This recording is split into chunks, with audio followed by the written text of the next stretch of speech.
The views shared on this podcast are personal opinions for conversation and insight only. Guest perspectives are their own and do not necessarily reflect the views of Kalaj Dame or this podcast.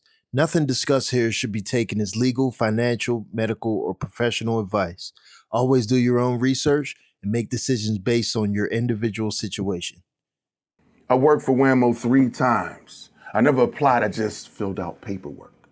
So what I would do with it is tip, tip, tip, tip, tip, tip, tip, tip, tip, tip. I just got paid, and they singing it.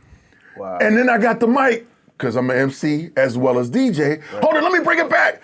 I just got paid, and they would follow me. Pittsburgh is not a place to say, I like what I like, so I'm gonna support it because I like it. Mm-hmm. Pittsburgh likes to do things in clusters, so it's based upon what the people think, what the other people say. Then I'll jump on board. Yeah. The one thing about Underground is we were on initially Monday nights at 11 o'clock, right?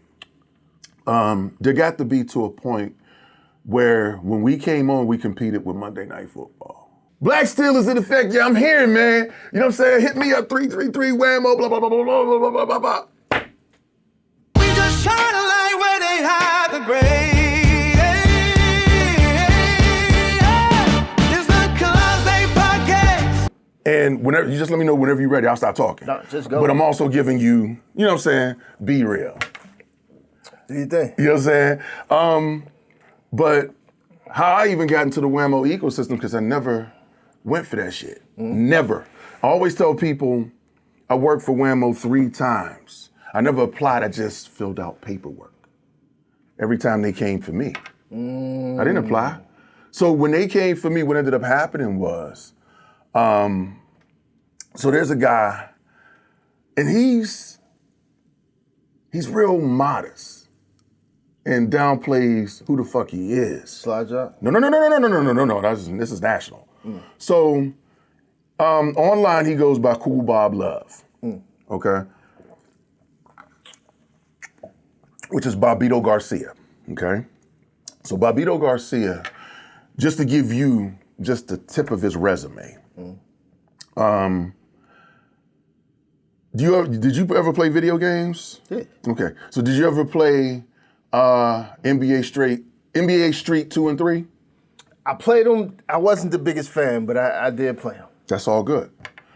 He's DJ Cucumber Slice, who did the voices for both of those games. Okay.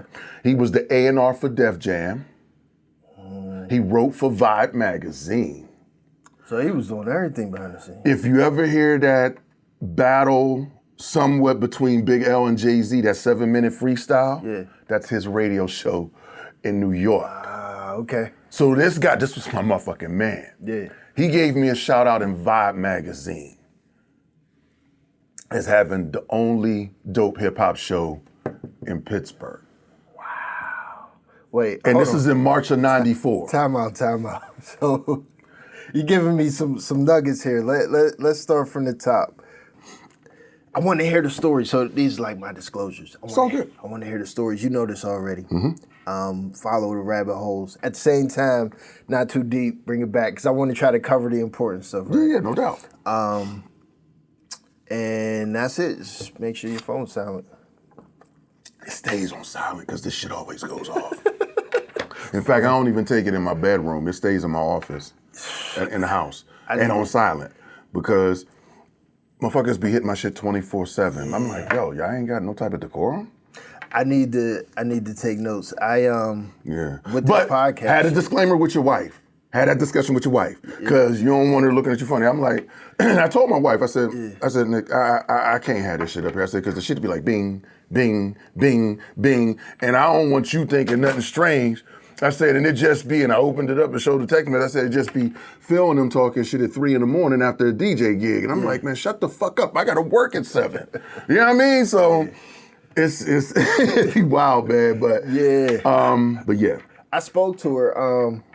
initially, and every day it pops up. Her thing is just she don't like to be woke up out of her sleep. Exactly. So the only thing I leave it on if I have like an emergency situation, like somebody in the hospital, and I'm like waiting to find out if they need me or something like that. I got a landline. I kept a landline. I'm old school on that. Okay. So my mother has my landline, right? And she calls that first. And once everybody that I love and I'm cared for and I'm, looking after is in the house, I can put my phone down. You know what I'm saying? Everybody else is outside of the house. Anybody that's not in my addresses, there are two of them, anybody not in my addresses, you can wait. That might be a good idea, because we got kids at home and, we run out from time to time and stuff. Either that, or I was thinking maybe just like a second phone, like a cheap Walmart phone for like emergencies, give everybody personal that number. Yeah, but you're still dealing with the same shit. You understand what I'm saying? Not if it's not like social media and shit. Well, but here's the thing. If you get a landline, it's only gonna ring if there's an emergency. True.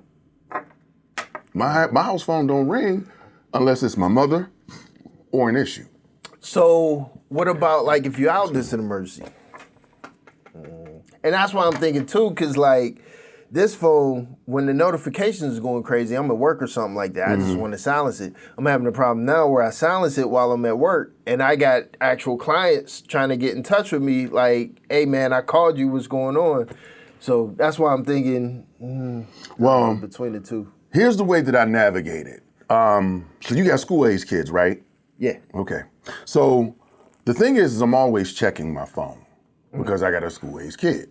Right. You know what I mean? So you can get away with that in corporate America because you got school-age kids. Right. You never know what's going to crop up. It can be an emergency. Your kid can get suspended. Yeah. Shit happens. So you have to check the phone, always. Right. But I still keep that bitch on silent. So what happens is like, so with my job, right, I work hybrid. So most of the time I'm at home, but then on the days that I'm in the office, I set the phone on the desk so that way I can see it. Okay. And then if something goes off, I step outside the office real quick, like, yo, what's up? And then you tell your people, hey, listen, whatever the situation is, I will hit you back at this time. Yeah, I do something similar. I step out the office to get called, because my office has very thin, like, paper walls. People can hear through all and the stuff better. like that. So we got like a little halfway, like before you get outside. Right. I go in there like when I want to vape or use the phone or something. Right. Hold on. I damn near forgot. We jumped in the conversation. So first and foremost, just to the audience, we always do the thumbnails and explain DJ Blakk Steel, whatever. I don't know that this newer generation quite understands the significance of who you are in your career, right? So I'm gonna do my best, probably fail miserably, but I'm gonna do my best to give you an intro. or at least a description from my perspective. I'll put it to you like this. Here's one of the things that I say. Based upon the length of my career, I'm probably one of the only people that you can play the game of, depending on how old you are. Yeah. Is how you know me. Yeah. You know what I mean? Exactly. So if you go back to the beginning, then you know me from WPTS and Underground Hip Hop Video Magazine. So I lived on Webster Avenue. Word. And I was, 11, 12, so this had to be 90, 91? Let me see. Underground started in 1992, and I didn't come aboard until... Maybe it was 92. Yeah, I didn't come aboard until like around January, February of 93. So you would have been coming on just before I moved, I believe. I was still going over there. I had this memory of South Circle going down there. Were you there when South Circle was there? I wasn't there for that one. I didn't go for that. Before you got there? Yeah, well, they might have been there. It's just there's certain interviews I turned down or I had other shit I had to do. So when South Circle was there, I remember they passed out a bunch of flyers and promo tapes and stuff like that. And the dudes that I was with, like, we all got stuff. and I had no idea what it was. And it was like, yo, it's underground hip hop. Eventually, I found out it was literally right down the street from my bro's house. I'm like down there, like near the corner. Like, wow, I was blown corner away. of Webster and Roberts. Yeah. So, okay. DJ Blakk Steel, from my knowledge, I mean, we got the WPTS. And for the people that don't know, WPTS, for the people in my generation, we know of Ivory. So Ivory the Human Hustle and Miss Dig, they ran it for a while. It's in is it the Union? Still the Union building? William Pitt Union. Yeah, right across from the Cathedral of Learning. Yep. Pitt radio station. So we go from there. We go to Underground Hip Hop Video Magazine, which to me, it was almost like Pittsburgh's version of Rap City The Basement. But to us, it wasn't just Pittsburgh's version of Rap City The Basement. It almost was like the equivalent of that, because y'all had like big name stars and celebrities and stuff, right? From there, and it was filmed and operated right on the Hill District, corner of Webster and Roberts. Then from there, WAMO. Radio personality and DJ. And I remember, what you had, like, was it evenings or weekends for a while? You did like your own mix show? I did. I had the mix show on the weekends. Okay. I had the mix show on the weekends. But there was a brief period in time where I did do the evenings. I think I did the evenings for like 3 to 6 months. And I can explain what ended up happening with that. We'll go into it. Yeah, that's what I'm saying. Not right now, but yeah. But primarily was the weekends. Yeah. From there, and I don't even know what order it goes in, but we got MCing events. We got DJing. We have DJing not only private events, but like opening up for big name acts and you know, DJing for concerts and stuff like that. Working just industry wise with all different types of people and companies and just kind of killing it in all facets. To now, you have your own digital analog radio show? Radio station. Radio it's a whole station? It's playing as we speak. Twitch streaming. Still doing the events. And still very much so a voice in the local hip hop community. And I'm sure I left a ton out. I'm 100% sure I have. Anything you want to mention, I'll take a note, make sure we touch on it. I mean, you covered like the basis of what it is that I kind of put up front, other than the fact that I'm also a founding member of the union, the DJ crew. I started off with, I was one of the founding fathers of Grinhard DJs, and then started working with other cats, and then branched off and we did the union. Okay, so I guess we could start with that because I had Chevy here before, and I'm not trying to cause no conflict. Matter of fact, we already spoke about it or anything. Chevy's account of the Grinhard DJs, was that fairly accurate for you? I mean, I guess for certain reasons, I could kind of understand why certain things were left out. There were certain things that were definitely off, but then there were other things that were spot on.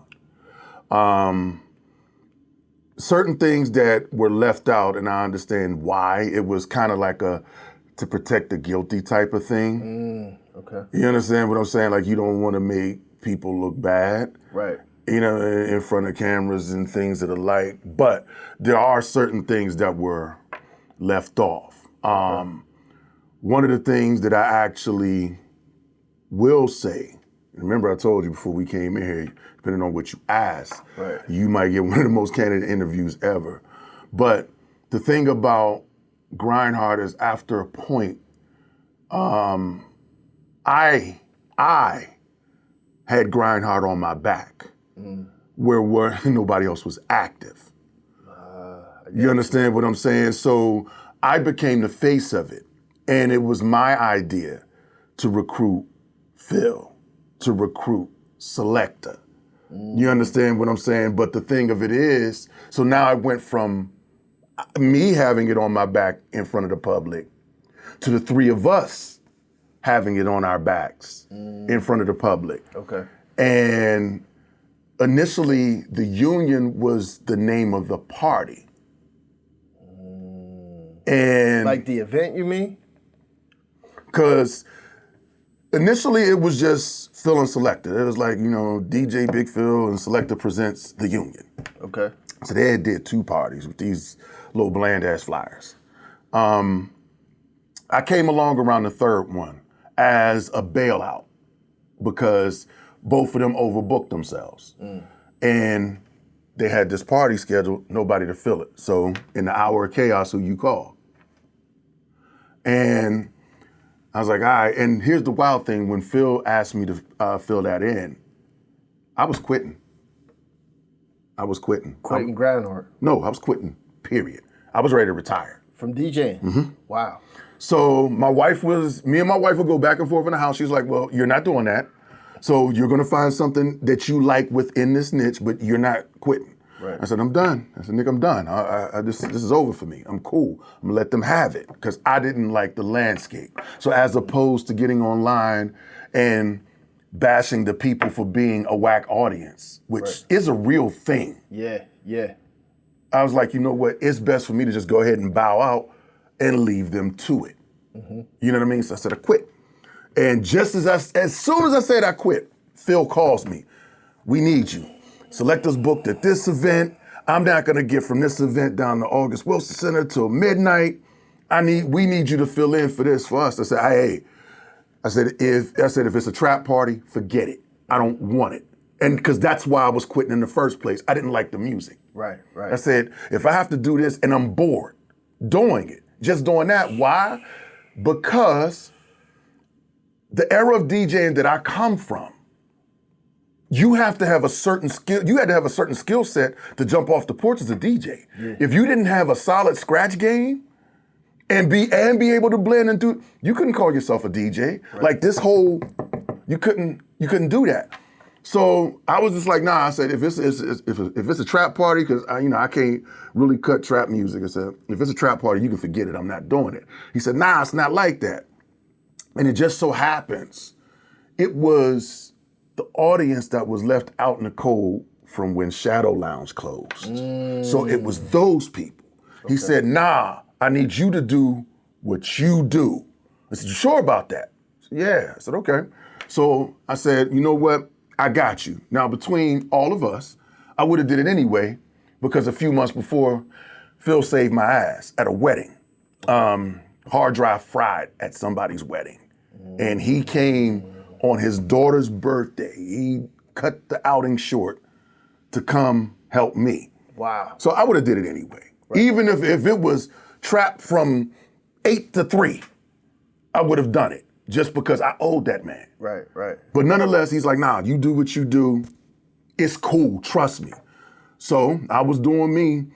Man, that whole house was jumping. By the time he got there 12:30, I said, yo, you want to get on? He's like, nah, you got this for the rest of the night. Wow. So as soon as the party ended, the owner of Brillo Box, shout out to Cosmo Ickles, he's the owner of Brillo Box. He was like, man, when are you coming back? I said, well, this was only supposed to be a one-off. I did my man a favor. Phil's like, dude, me and you and Selector should start our own crew. You know what I mean? We need to do this. Right. I said, if we're doing parties like this, I'm in. I said, because this will be the only thing to keep me from quitting. I said, I don't mind having a hobby. Right. So from that point on, that's when it went from the name of the party to the name of the crew. The crew. What's the benefits in having a DJ crew? A trusted set of people that you can pass work off to because the crew has a certain skill standard. Right. You know what I mean? Like, as opposed to the whole, when people scramble for DJs, you know what I mean? It's like, well, come to me, like, I'm booked. That makes sense. I got, I don't know if I ever talked to you about it. One of my homies, DJ J Nice. Okay. He DJs out of Vegas right now. Okay. I literally just seen him make a post that he's looking for a DJ that's good at spinning only R&B. So I guess he had a show or a set or something, maybe time-wise he couldn't fill it. now he's looking for somebody else. I used to hang around with him, like he used to be a part of our crew. Okay. And I would basically be like road manager where I would help him carry equipment into a club, get free access in the clubs and stuff like that. Every time he did it, he had like a partner, like some underling that would go on when he went on, or if he went on break, went to go to the bathroom, needed to chill for a minute, he had somebody else that was like mixing, kind of jumping on. It kind of felt like a protege type thing. Mm-hmm. Is that exactly what it is? Yeah. Like from the people within your crew, or do you have like proteges that you put in situations like that? Well, I have neither, to be honest. So for me, it's like, if you do that type of thing, for me specifically, you have to be dependable. So when we do union things, it's union. Everybody's responsible for their own equipment, and we juggle the time. Right. So if you ever come to a union event and you see us talking to each other on stage while the music is playing, we're quarterbacking what's happening on stage. Who's going on when, what songs we want to jump in on, et cetera, so forth. We're quarterbacking it as we go along. When it's just me, it's just me. And the reason why it's just me is because I got tired of taking people along. I'm like, yo, it's not like I have you doing this for free. I'm paying you. Right. And you might even not have to really do a lot, but you got excuses. I'm good off of that. Yeah. You know what I mean? If I'm paying you literally $100 to party, talk to women, and depending on the event, you get to eat and drink, but you got excuses to get paid for nothing, nah, I'm good. What type of excuses they give you? Man, I got the bubble guts, and I can't make it, and I got a hangnail, and just whatever, any excuse that you can give, I've heard that 3 times over. So it's just me. Is it a generational thing, you think? Or No. is it just... It's a work ethic thing. You understand what I'm saying? People just want you to hand them money instead of them working for it. Yeah. Huh. All right, let's rewind a little bit. I wanna tap into this underground hip hop. So I've never, like, I know about it, but I don't know the inner workings of it. I'm like extremely curious about a lot of stuff. Okay. Like, was it a business? Did y'all actually make money from it? No. So that's one of my biggest regrets to this day. Because when I tell you, we all should be multimillionaires. Yeah. Like, BET Uncut got their formula from us. That's us. Look at it. Just if you ever go back and watch an old BET Uncut. When I said Rhapsody the Basement, the first thing that came to mind was BET Uncut. Yeah. But I don't remember. That's underground hip hop. I don't remember anything like sex related on underground hip hop. Maybe because I was young. I don't know how much of it you watched. There was a bunch of bylaws that before they went up under, you know what I'm saying? Shouts out to PCTV. Before they went under, they wrote rules behind us because we broke everything. There was always naked women. We had underground girls. We put strippers on TV. How do you not see that? This was us. Yeah. So, I mean, these are the things that we were known for. Right, so between the artists being able to smoke weed and drink on the air, they talk. You know what I'm saying? If they cuss, that's what it was, and it aired exactly how they said it. No bleeps and none of that. The only thing that we couldn't show on underground was cooch and asshole. Wow. Everything else showed. They never, like, y'all never got fined or nothing like that, or letters, or nothing? Well, I mean, there would be complaints to the TV station from some people who stumbled across it because their kids was watching it. But the one thing about underground is we were on initially Monday nights at 11 o'clock, right? There got to be to a point where when we came on, we competed with Monday Night Football. Like literally people would go between us and the game. Those days, flipping back and forth, I remember. Right, but the fact that they would do that says a lot because... And no bigger company came calling like, we want to put money behind this or nothing like expand or... In all honesty, so Adam Smith, the Sandman, and Les Bigelow, rest in peace, my brother. They did the administrative work for most of it. So they had, they came up with the company named Wax Productions. That was Adam and Big Stain. So I really don't know 100% of the things that we heard or that may have come across them. The only things that we did definitely know about were the 6 nominations for Billboard Awards. You know what I mean? We were abreast of those because the industry was talking about us. The industry loved us. And they knew because they were stopping here. How did that come about? Easy. So what happens is like, we had to start circulating tapes in the industry. So what ended up happening is for Adam to get videos, he had to send tapes of the show for them to see it, for the record labels to see it. So what would end up happening is the labels would start showing it to their artists. And they artists were like, yo, for real? And then Adam and Big would travel on their own to like different conferences, conventions, and industry parties just off the rip. Like, yo, you know what I'm saying? My name's Adam Smith, Underground Hip Hop. Yeah. Can I get a drop from you? Blah, blah, blah, blah, blah. And then would hand them tapes of the show.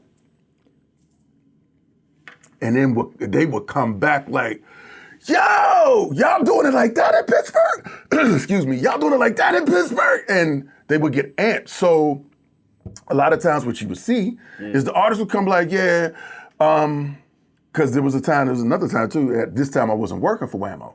WAMO would try and shortstop our business. Wow. Like, looked at us as competition when we weren't.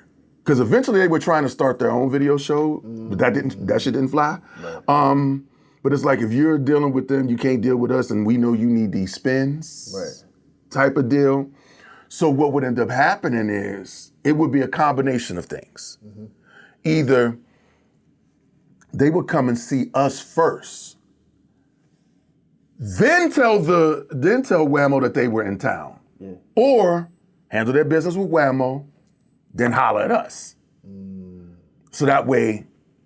And it wasn't necessarily y'all reaching out like, hey, you gonna be in Pittsburgh this time, make sure you check us out. Like, no, the label reps was telling us like, yo, we got such and such coming to town. You know what I'm saying? Y'all available. Right. So I would always get hit by Adam. You know what I'm saying? He always, at the time, this is before I had my cell phone. So he would beat me like, yo, you know, I call it. Anytime I see his number, I gotta call him. You know what I'm saying? So it was 471-0132. I'll never forget that number. So I'm like, yo, what it is, man? And we'll be like, yo, we got the way Adam taught me, yo, we got such and such coming. You available to interview him? So, you know, I would drop half the time, more than half the time, actually, most of the time, I would drop whatever it is I'm doing and come do that. You know what I mean? And then it would be other instances, like South Circle instance, I probably couldn't do it. You know what I'm saying? So, and then it would just go like that. I get it. Wow, that is crazy. So, okay, the way I equivalent that for the audience and I guess some local hip hop members, artists and stuff like that. So the idea is, say like this podcast. Grow this podcast, establish the audience. So first, have content that the people want. 100%. Then network. 100%. Go around, so I should, meet with people, hug people, kiss babies, all of that shake stuff. hands, kiss babies, all that shit.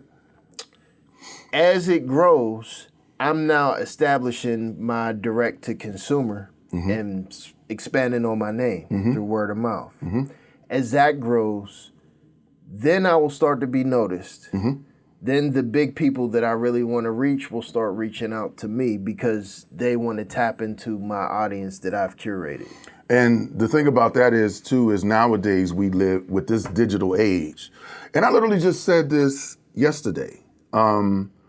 We're in this digital space that we're never going back from. In fact, it's just everything is going forward. Right. So a part of your calling card nowadays is what you have in cyberspace.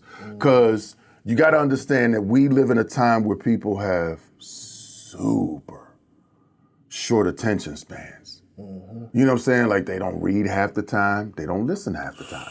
Okay? So super short attention spans. Based upon that, you have to give them something that they can kind of catch on the fly. So your digital imprint is your card, is your resume.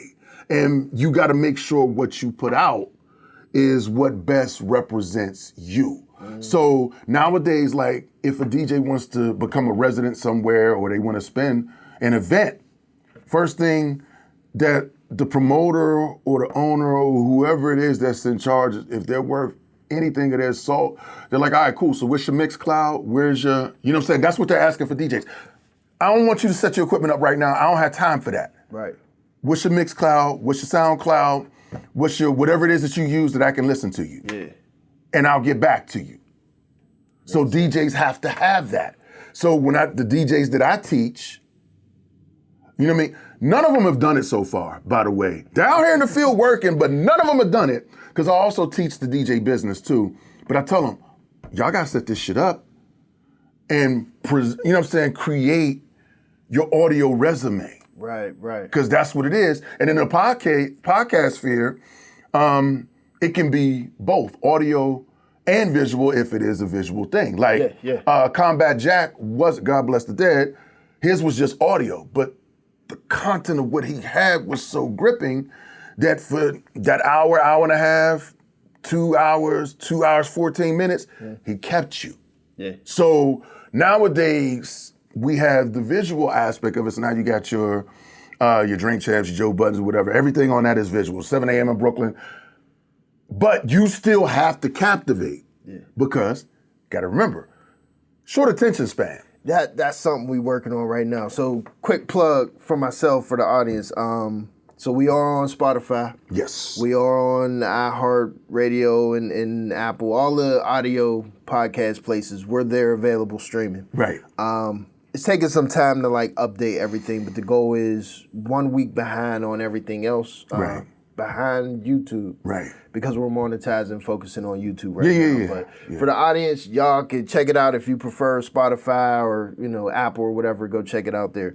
One of the issues I'm having, when I first started this, I wanted to focus on something more like a Black Joe Rogan almost. Okay. Or I'm not familiar with how he handles it. I know who he is, but I don't know how he handles podcasts. Never seen it? I'm not a fan of him. So okay. You ever hear of Diary of a CEO? No? Just think, so Joe Rogan is more like a talk about anything. So he's an MMA dude, right? Yeah, I know. And he's a comedian. Yeah. So he talks to comedians and he talks to MMA fighters and stuff like that. But then he'll have somebody come on, you know, a politician, like he had Bernie Sanders on. Mm-hmm. He had Elon Musk. Mm-hmm. He had, I think, maybe not Kanye, but a few rappers like Wiz Khalifa was on. Yeah. He got people to come on talking about aliens and, you know, there's dinosaurs in African jungles. All different types of topics everywhere, and he talks for 2 to 3 hours at a time. Gotcha. So my thing is, there is no black representation in his corner of being a chameleon type personality. Because I got a hip hop background, right? Mm-hmm. But I'm a nerd for real. Mm-hmm. How many black men or people in general do you know that can talk to the most thugged out street nigga? Because we hear, I've been there before. Right. But at the same time, I can talk to Mark Cuban or something like that, CEO, and be right here. Right. So basically the whole idea is bridging the gaps between these two different worlds to try to bring this whole entire audience together. Right. The difficulty I'm having is right now, my demographic, this hip-hop, independent hip-hop, they don't give a damn about the nerd shit. They don't want to watch a podcast for 3 hours. They might, catch our first conversation, but 45 minutes, an hour in, it's like... Let me tell you this, and me and Chev just had this conversation 2 days ago. Mm-hmm. As far as, we're saying, this is where, I'm in a funny space where as far as local hip hop. Mm. So anytime I hear that, it just kind of, it's kind of like a tinny noise in my ear. Yeah. They don't want to hear themselves. Why do you think that is? They want people to believe in them more than they believe in themselves. I kind of feel like they know they be bullshitting. That's what I'm saying. Yeah. Like Literally, they want people to believe in them more than they believe in themselves because they know what it is. They know this is not. Yeah. And most of the people listening to this and watching this are going to agree with us. Like, yeah, them dudes. And no, we probably Some of them words. Some of them words is going to hurt. Yeah. But see, my thing is I deal with. Like, there's a difference, and I went to school for communications, right? So one of the biggest things that I learned about communications, and folks always get this messed up in the absolute worst way. There's a difference between truth and fact. Yes. Okay? Yes. The truth is relative to the person who tells it because that's what they believe. Exactly. Like, you can lie to yourself so long till it becomes your truth. The facts are what they are. You can't change the facts. Right. So I deal in facts. Example. When I sat there and just told you, local hip hoppers don't want to hear themselves. Chef pointed out an alarming statistic on his radio station, right? He has a whole, like, Chef's Square One Radio, shout out to Chef, that's my guy. Yeah, that's what I do. He has a whole channel on his radio station, Square One Radio, dedicated to local hip hop only. And he laid out the stats for an entire year. Not one listen. 0 listens in 365 days. Says you don't want to hear what you saying, so why should I? Let me give you some pushback. And this is only me putting myself in that position. I see. Because now you got to remember, I used to MC. Yeah. So now I'm coming from that space. If I know that I put out a product, I gave you a product. Yeah. Not only am I gonna listen to hear my shit, but I'm gonna listen to see what the competition sounds like in comparison. Not one click. So this is what I want to push back on. This is me putting myself in the Kalaj Dame headspace of how I was during my career. People were mad at me for this. My own members of my team were upset with me because I looked at local Pittsburgh hip hop as if they were not our competition. Our competition was, CNN, Nas, The world. Jay-Z. The world. And that's the way. Major. Let me say this, and I'm gonna let you finish. Yeah. But that's the way I treat it as a DJ. Right. You know what I mean? At the end of the day, like these local artists, they like, man, you don't support the home team. Well, you don't sound like anything that is worth supporting. Yeah. And that's the problem. The problem is they don't respect the fact that they are competing with everyone else in the world for them 2 to 3 minutes of time. You play video games, right? Of course I do. Imagine so I don't know if you play sports games, but you know how you get like a 99 rated player on college football, NCAA or NCAA, and then you go to put him in Madden and he's like a 60 or a 70. Because it ain't the same competition. It ain't the same. And when you have someone that's not a 99 overall in terms of local Pittsburgh hip hop, then they're a 40 or a 50 in terms of the NFL. Right. And see the way that I've always handled this, and like Jasiri X, shout out to Jasiri, he's a great case study as far as like the stories that I tell and how I've always handled local music. Okay. Right. I'm the type of person that, because I've been in the industry so long, I listen to music with a couple different sets of ears. Okay. Right. And like me and Selecta also had this competition because Selecta is, I like what I like, that's it, fuck the rest of it. Yeah. I've been in the game and I understand the game. There's a difference between checkers and chess. If you like what you like, that's checkers. Yeah. If you handling the business and you in for the long game, it's chess. So like the difference between like an A&R, what an A&R. I am an A&R. There you go. Because in addition to that, my name goes on the stamp of me playing your music. Right. It's my reputation I'm putting on the line when I play it. Right. So even if I personally am not a fan, if business-wise it makes sense because I can see the people liking it, then I'm gonna run with it. Right. If I like it, that's literally the icing. Right. Because now, even when nobody else is still rocking with it anymore because I like it, I'm gonna play it whenever the fuck I feel like it. You understand what I'm saying? So I'm gonna run with it because I like it. And like locals don't understand that you are in competition with the world. However, the artists here are the world too. So, and no, you look at them to a lesser, this is the part you wasn't saying.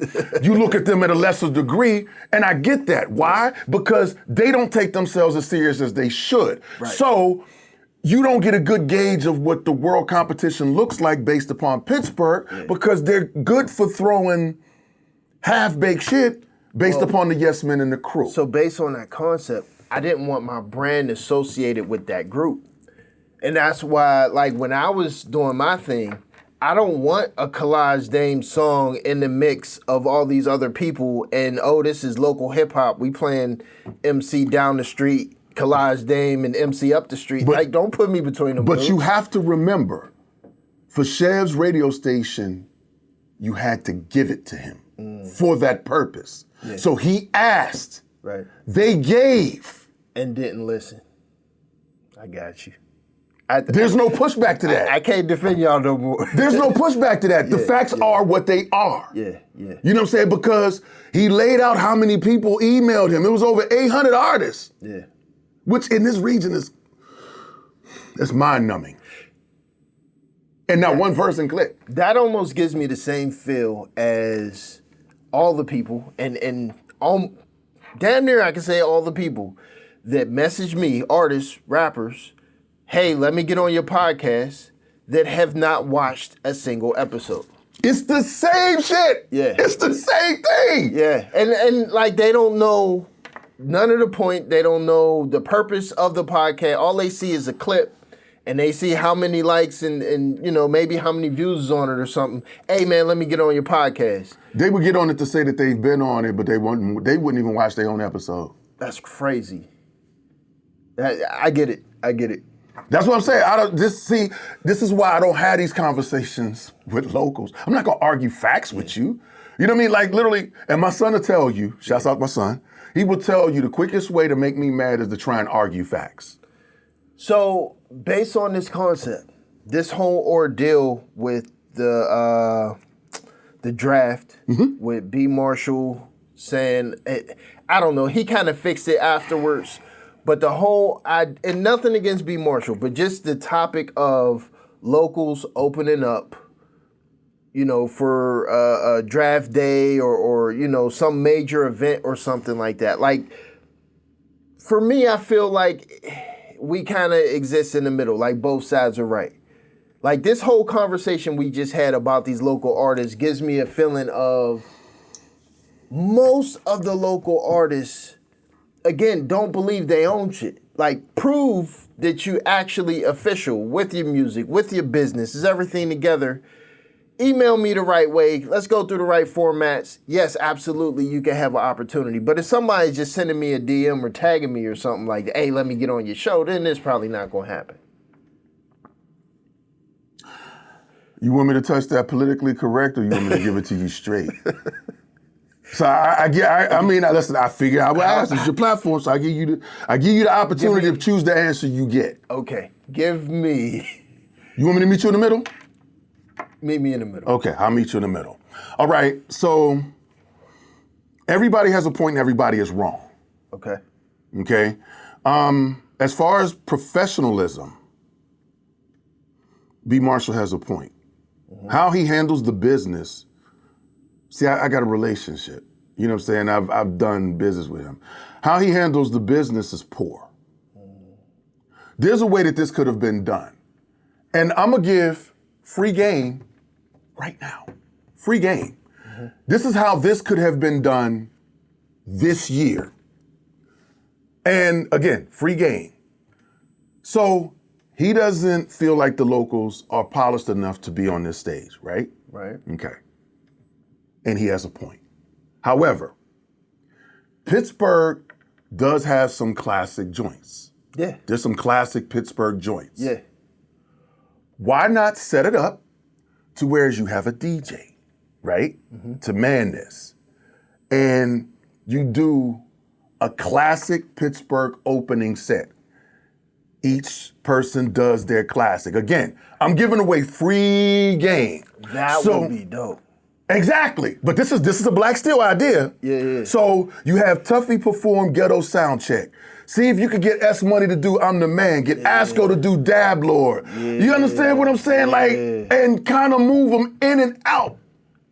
And not only do you cover generations, but you got Pittsburgh with new pride. And more importantly, you give the others who are in this sphere something to work for. Right. Why? Because the people responding to these classics.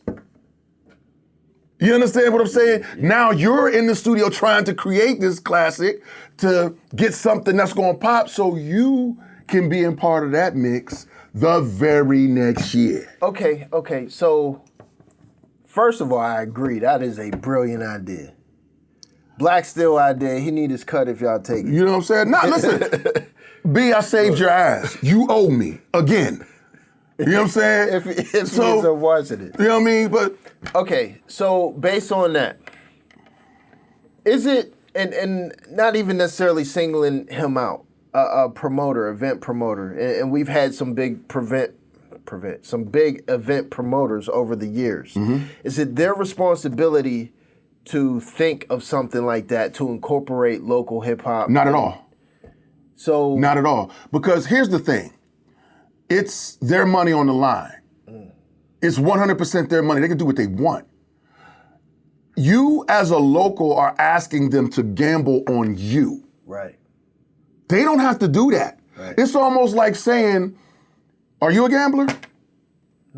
Okay. So it's like, you know what? This is your off-pay week. You're going to the casino. Exactly. And you expect, you know what I'm saying? Yeah. You ain't got the money to do it, or you don't want to spend what money you have on a gamble. Right. You don't have to. You don't got to go to this casino. Yeah. They don't have to gamble on these artists. And they're not going to. They're going with their sure money. Could that be a lack of understanding for what exactly he has to do and what he goes through business-wise as a promoter? Rephrase the question, because I don't understand it. So, like, me, back in the days as a promoter, whenever I would throw my own show, it was money out of my pocket, and I hope to God that we make enough at the door to at least break even. I got to pay the DJ. I got to pay whatever other extra equipment rentals. I got to pay the door person. You know, depending on the club I'm dealing with, I might have to pay the venue. By the time it gets done, I'm damn near borrowing money, pulling money out of credit cards and stuff to cover everything, hoping that I sell enough tickets, which probably we could segue into this whole concert thing. But if you're selling pre-sale tickets and those pre-sale tickets don't cover a good portion of what I spent already, and now I still gotta pay the artist they second half before they gonna perform, where the hell am I gonna get the money from? Like, I'm not thinking about bringing a local artist to the stage when it's a gamble. So let me do it like this. Because if you sit there and you look at this, right, be it in the comedy sphere, if you be it in the concert sphere, openers are never on the bill. So you can have them open. Well, not being on the bill, but couldn't they potentially... If they're not on the bill, show? they're not getting paid. This is their opportunity. You understand what I'm saying? So you're giving them the shot, you're giving them the stage, and you're lessening your liability. How so? Because you ain't got to pay. Guess what? If they don't show, Don't matter. it don't matter. If they're late, you don't have to let them on. Okay, so I don't know about that. I'm just thinking off the top, but assuming, maybe I'm wrong. Is there ever a potential issue for an opener to like destroy your crowd or send people home? Have you ever seen that? You want to know? See, that's the other thing where you lessen your liability. Openers are generally on stage when people are still coming in. Got you. You know what I'm saying? And to somewhat navigate the questions that I didn't 100% understand, let me answer from the perspective that I do understand. People who handle business are not creatives. So they need to have a creative With them. in their camp. Right. You understand what I'm saying? Like, okay, as an example. So in my radio station, my business partner he's a technical guy, he's an engineer.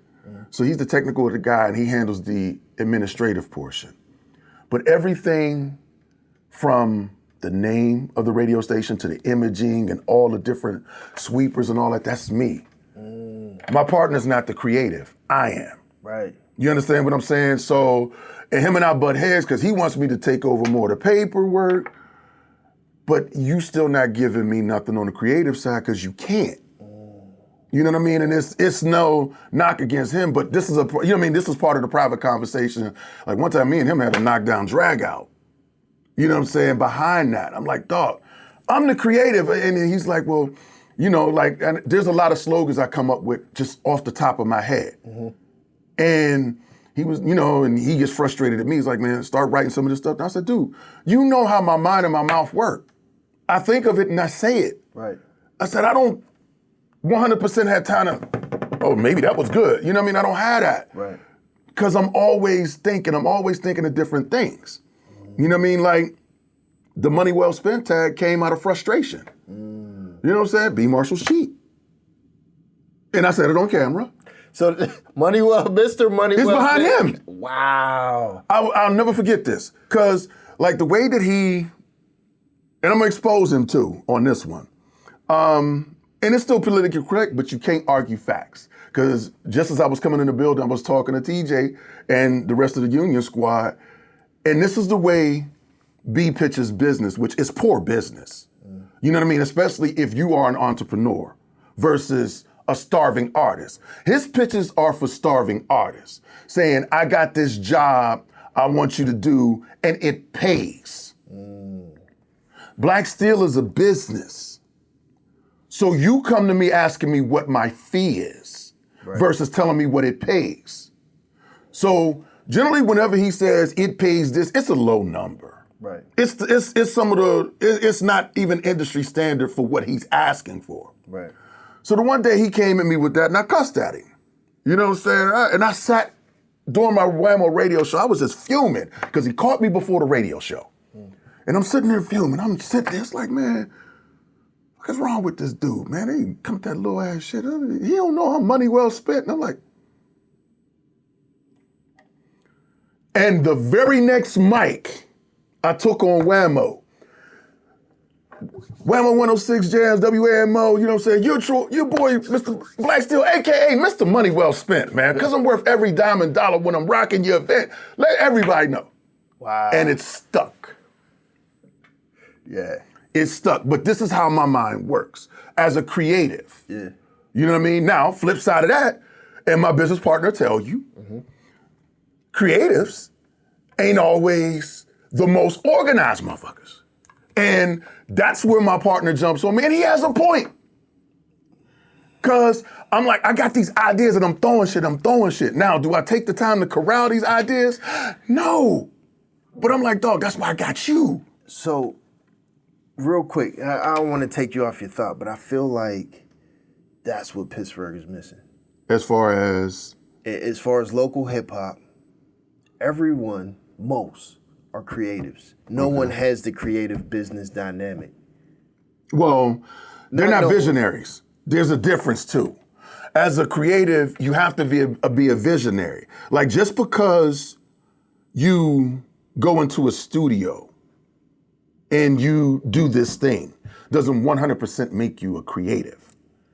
It's something that you've done. That's it, yeah. You understand what I'm saying? So you have to be a true creative.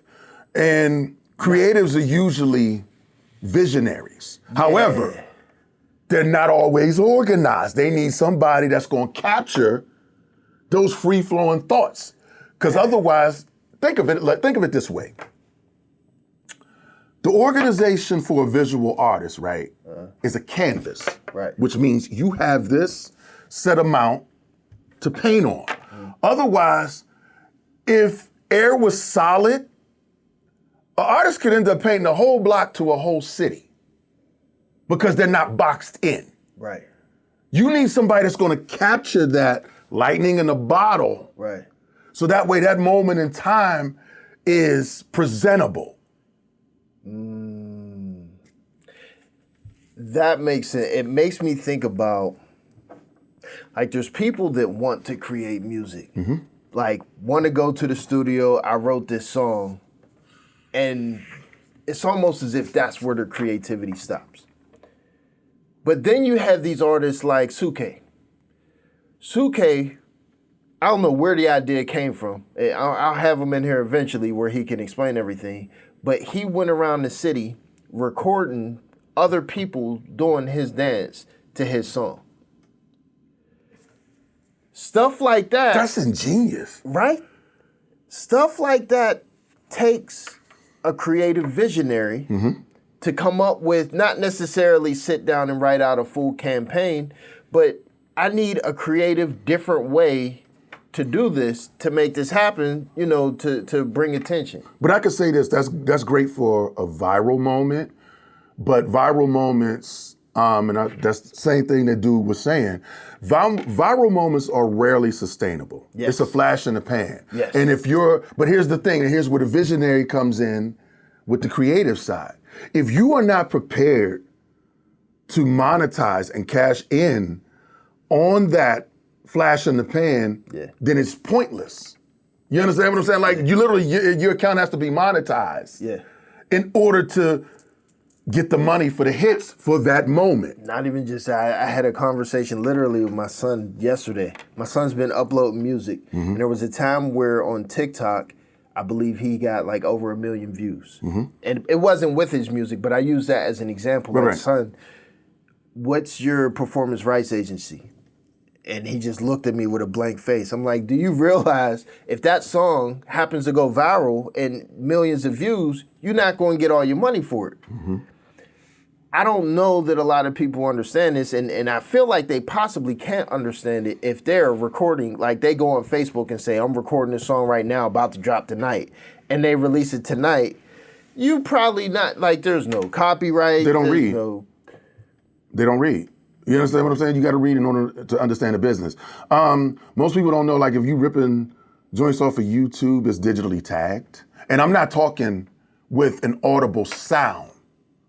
It has a digital fingerprint to it. Yeah. Like, okay, so I had to tell him, you know what I'm saying, I had to have a hard-ass conversation with my son about, you know what I'm saying, like, images, pornographic images. You know what I'm saying? Like, yo, man, don't be sitting there sending no naked selfies and shit. Don't, you know what I'm saying? Don't do no wild shit like that. Yeah. I said, I'm gonna show you something. And I took a picture out of my phone.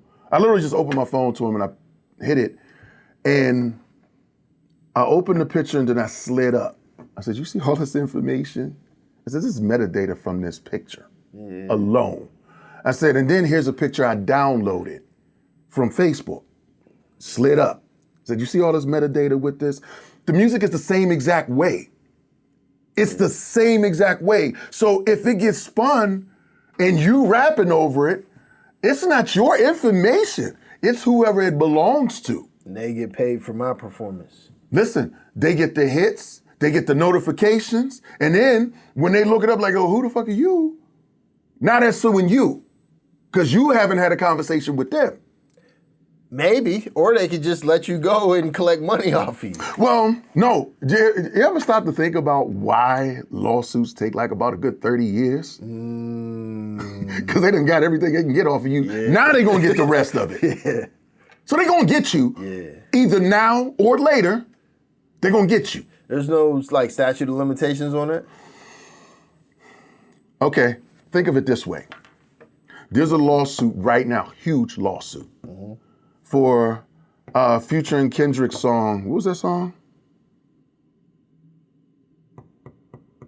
I forget the name of it. I don't know. The one they just did? Yeah.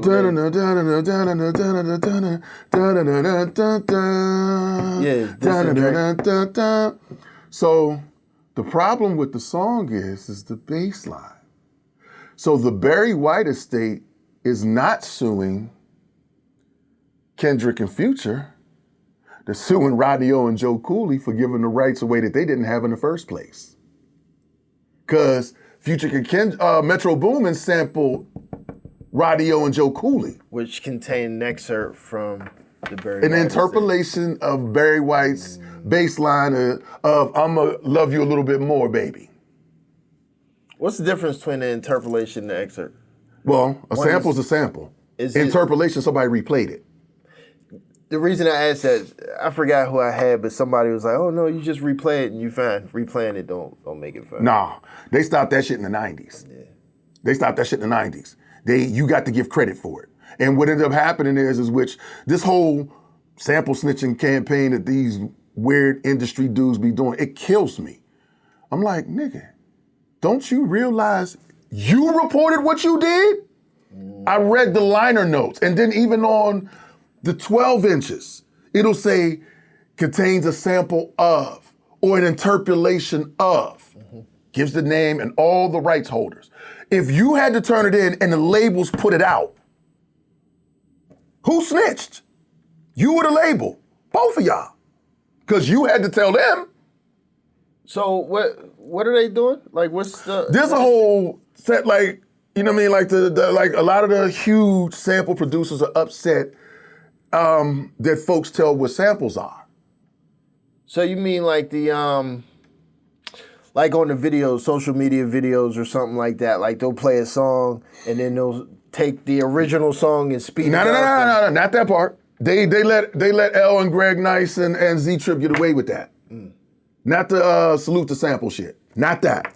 You know what I'm saying? Shouts out to Rock the Bells, by the way.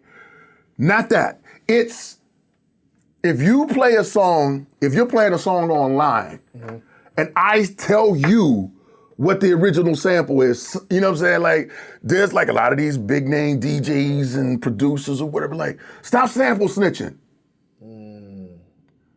Anybody that's hip hop and worth their weight in hip hop has already done the research. Right. You know what I'm saying? And it's there. And they hate the app and website Who Sampled. They hate it. I was gonna mention that. But the problem with it is think about how it started getting fed in the first place. I was a credit reader.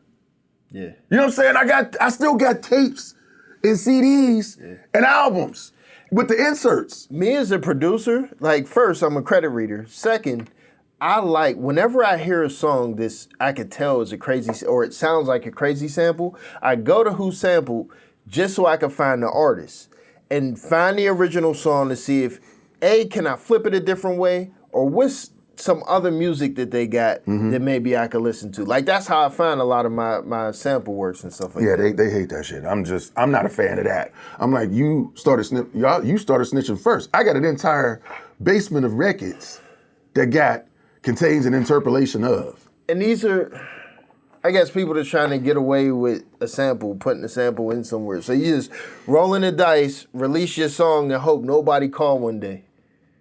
If they don't clear the sample, yeah, that's exactly what they're doing. So like in a situation with you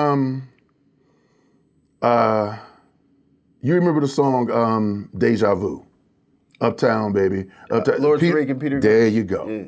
So initially what ended up happening is that was just like a white label, underground joint, right? Right.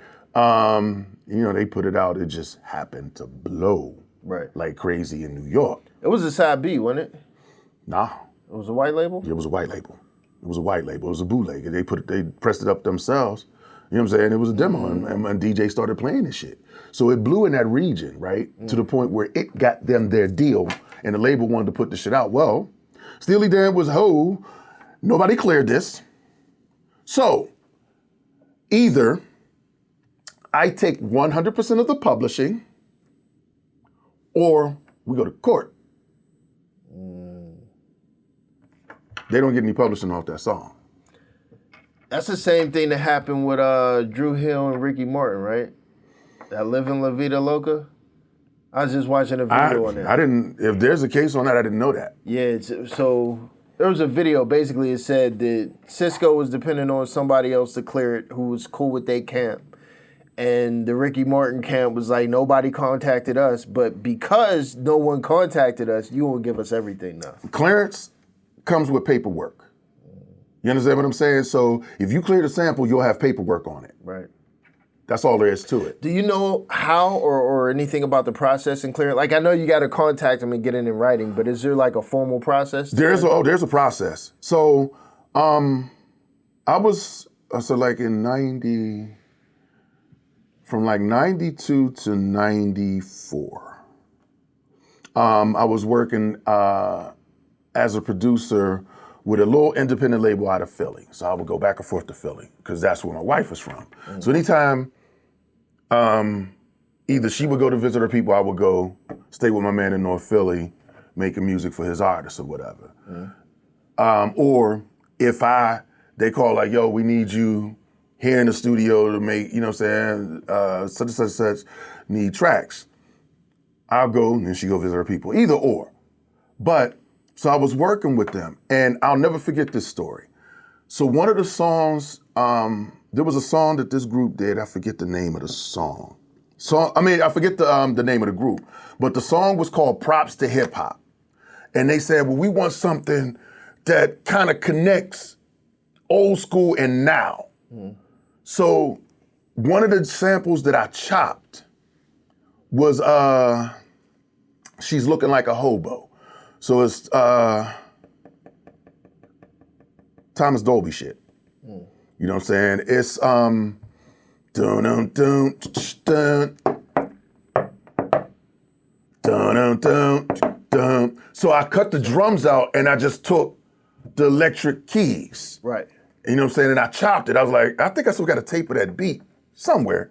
It was like dun dun dun dun dun dun dun dun. And I chopped and condensed it. I did my own drums to it.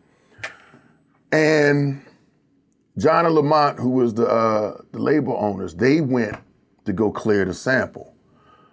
Dolby wasn't clearing it for rappers, but he cleared it for De La Soul. 2 years later. So they got a song on their Stakes Is High album called Baby, Baby, Baby, Ooh Baby. Same exact shit. Then he cleared it years later for DJ Pooh and Cam on a Whoop Whoop song. So why ain't they clear for you? Have no fucking idea. So I don't know what the process was. Like, the three of us never talked about it. But And it's not like the song was not derogatory. Right. There was nothing foul in the song. In fact, the artist didn't even cuss in the song. Right. It was literally bigging up hip hop at the time. So, you know what I'm saying? So, I'm curious. Is it like just calling a publishing company, like finding credits and just? If the artist is living, they got to approve of it. And Thomas Dolby didn't approve of it. Well, whoever owns the master, right? Who owns the master and the artist? If it's not one and the same, then it's all a unit. You understand what I'm saying? So you have to go through those necessary steps of getting that joint cleared. So being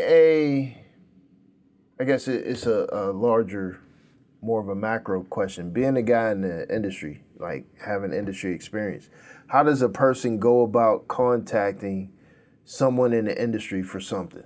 Like business-wise, because like for me, in my experience, it was always like, hey, you reach a secretary, hey, this is Kalaj Dame in Pittsburgh, you know, I'm trying to reach so-and-so. All right, send on a voicemail, you never hear nothing back. And this was like early 2000s maybe. Like there was like a solicitation line. Well, we still weren't 100% in the digital age at that point. It's 2026 now. So what you have to do is you do your research, which research nowadays is damn near at your fingertips.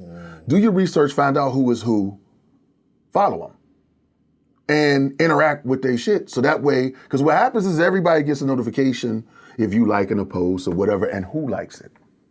So now you start showing up in their algorithm. They become a little bit familiar with, they don't know you, but they become familiar. So now if you say something in the comment and if they respond, now you have a line on them. Right.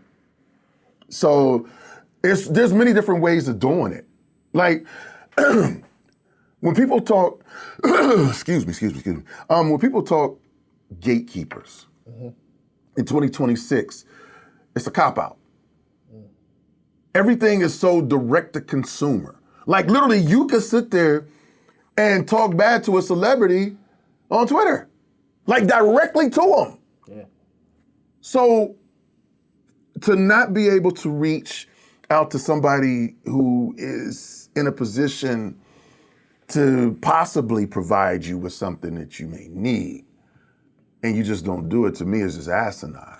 Yeah, the idea of gatekeeping, especially as it relates to music, this is the portion that doesn't really make sense. Like I've heard and seen some people say that this whole situation with B. Marshall is an example of gatekeeping. Where to me, I'm thinking, you realize he's just a normal person that, like, just like anybody else. Like, you can absolutely throw your own event. Matter of fact, the one girl did. She popped up out of nowhere and, okay, I got my own Juneteenth now. You know what I mean? Like, you can do the same thing that he's doing. Nothing's stopping you. Yeah. That's the, I guess, a part of that visionary locals conversation where it kind of gives, at least me, like, not a sour taste, but a feeling of like, why do I want to work with... That's the word. Say it again. Which one? Work. Why do... They don't want to do it. Yeah. That's the whole thing in a nutshell. That's the word. Because literally that's exactly what I was going to say. They don't want to, there's a certain amount of work that they don't want to do. You understand what I'm saying? Like, that's where the whole notion of gatekeeping is just a matter of the work that you don't want to do. So you want to hop on the back of somebody else's work. Yeah. Why aren't you not doing your own? Because I'm going to tell you something. And again, more free game. And I'm hoping artists pay attention, and if you snippet this portion, snippet it and give it to them. Yeah. The easiest way for artists to not have to pay a DJ to play their music is to make themselves hot first. They put in the work and create the demand for the music. The DJ has to play it. No questions asked. They'll play it when you're not in the building. Yeah. You're not, listen, with S Money's I'm the Man, every other DJ had the shit but me. And the shit was smacking to where people's like, yo, you got that S Money, I'm the Man. What are you talking about? Yeah. Nah, I ain't got that shit. Nah, you need to have that. And these are the people. This is not S's people. Yeah. This is the audience. Say, nah, you need that. So when I finally ran into S, you know what I'm saying? And at this time, me and S had a good relationship. Ain't nothing wrong with us now. I ain't seen him since In and Out. Yeah. You know what I'm saying? Shouts out to S Money. That's my guy. I seen him. I'm like, S. And that shouldering. The fuck, man? I was like, how I don't have this on? Why other DJs got it? He's like, you know what I'm saying? He started laughing. Oh, come on, still not bad. All right, man, I got you. He's like, man, but I ain't seen you. I said, S. Every club in the Strip District I'm in. How do I not have it? Right. I'm at Bash this day, Crowbar 2 days, Dow's, Whiskey Dicks. How do I not have it, S? He's like, nah, you right. You need to have it. So he got it to me. And at that particular point, I played it like nobody else played it, ever. Because the type of DJ that I am, in order for me to be comfortable working with a song, I have to hear cut points where I can cut this record up. So what I would do, now mind you, Crowbar held, we'll say illegally, because it was, when I say illegally, it was over the fire code. Yeah. About 1,100 some odd people. That's a lot of people for Crowbar. And it was upstairs. That's a lot of people for upstairs in Crowbar. Exactly. I was about to say like 300-400 maybe. No. The regular was like 950. Upstairs? Yeah. Wow. Maybe I'm missing. My Sunday nights, my Sunday nights, that's what it was when it would sell out. So it would be anywhere between 950 to 1,000 on a Sunday night. I'm like, S, how I not got you? And I got pictures to prove it. Yeah. You know what I'm saying? I'm like, that's high, now I got your shit. So I get it. And soon as what I did was, because I knew Pittsburgh was familiar with it, because I know how the average Pittsburgh DJ plays. I don't play like these guys. So just to test it and make sure that they was in line, I would start the song from the top, so I would cut it in. Yeah! The club would erupt. Ah! I said, oh. I said, this shit really goes. So what I would do with it is, tip, tip, tip, tip, tip, tip, tip, tip, tip, tip. I just got paid, and they singing it. Wow. And then I got the mic, because I'm an MC as well as DJ. Right. Hold on, let me bring it back. I just got paid, and they would follow me. And one night, S came to the club and saw how the crowd was reacting to that. S was like, I need you to be my DJ. Because I'm cutting it up. And he literally, that night, he performed it. Yeah. You know what I'm saying? Just because on some off the rip shit. Yeah. So I spun it back and like, no! Grab the mic, ladies and gentlemen, we got a special guest in the building. He gonna do the song live. We got the one and only S my name. Crow, 1,000 people. So now they getting an impromptu joint just because of how I presented this song. Right, right. But to my original point, S put in the work. Him and his squad put in the work to make the song hot. I had no choice but to play it. Whether I liked the song or not, just so happens I liked it. Yeah. But I had no choice, even if I didn't like it. I had to, the people demanded it. My job is a people job. Right. I had to play the song. That seems to be the theme. That I don't know if it would be the theme of this conversation, but just in general, like work. Well, right? Listen, the theme of what you're getting out of me so far is what's going to help the local artists. And listen, if they listen or not, that's fine, but it's free game. Yeah. Do you understand what I'm saying? And I'm telling them from industry experience. You make yourself hot, they come. Yeah. But you have to do it first. So you sit there and you think about it, like nowadays, these major labels that they chasing, which for the life of me is the dumbest shit in the world. Why you would want to chase a major label. And if you want, I can explain it in a second. But labels want to know how many followers you got, what platforms you on, how visible are you. They don't have an artist of repertoire anymore, i.e. the people that's going to shape the artist, going to mold the artist. They don't have that anymore. Right. You know what I mean? No major label has them. None. Because they're not working with these artists. The artists have to do their own work themselves. So it's basically like literally just an investment now. Just, I'm gonna give you some money, you do your thing, and you pay me back. No? It's not an investment, it's a buyout. I'm gonna buy the work that you've done. And you're gonna pay me back exponentially. However, that's where these 360 deals come in. Not even future work? Oh, listen, it's future work because they own them. So they buy them out. That's like buying you out. Your that's what I said. As an artist, I'm buying you out. Wow. I am buying you out. Take this money and it's basically and it's the old shit too. I'm buying you out. Wow. Now, what comes with it too, and this is the part that nobody talks about. So let's just say, as an artist, right? I give you, you know what I'm saying? You done did the leg work and, you know what I'm saying? You got about 300,000 followers on Instagram, another 650 on TikTok, and then you got like about another 250 on Kick and whatever, all these other platforms. Congratulations. I am going to give you a $500,000 advance. So average motherfucker don't know what advance is. It's a loan. An advance is a loan with an over 100% interest rate. Over 100%. Over 100% interest rate. That I never knew. That's crazy. Most people don't read the industry books. You got to read that shit. Wow. Over 100% interest rate. Now, what's going to happen is in this deal, some of that paperwork that you're going to sign is I'm going to give you this $500,000 advance, but I'm going to take out about $3 to $5 million insurance on you. One way or another, I'm going to get my money back off you. How's the insurance policy paid? How many of them are still alive? Exactly. Think about a lot of the rappers, you know what I'm saying, the cats that died. They cash in on that shit. That is crazy. And when I say it's a loan with an over 100% interest rate, I watched an interview with Matthew Knowles recently, Beyonce's daddy. Yeah. And he told me something that wasn't in none of the books I've read. To collect off of the money to pay back that advance and anything they fronted you, they collect off the net, not the gross. Wow.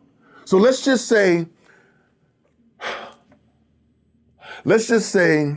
okay, so you got to think about it too, is I don't know if the points are still the same for a current record contract with a major label. So the original points was about 7 to 8 points, 7 to 8%, which sorry, 7 to 8 cent. Let me get that right. And that's of the gross amount coming in? That's after. So let's just say they sell your album for $14.99. Mm-hmm. You get 7 to 8 cent off of that. The rest of the money is theirs. So 7 to 8 cent equals how many percent? I guess, like for lack of better wording, let's just say if we're counted as the whole pie, 7 to 8% of the pie. Okay. All right, so they give you that. And then depending on who you are, how you've negotiated, maybe you've gotten up to 12 cents. Okay.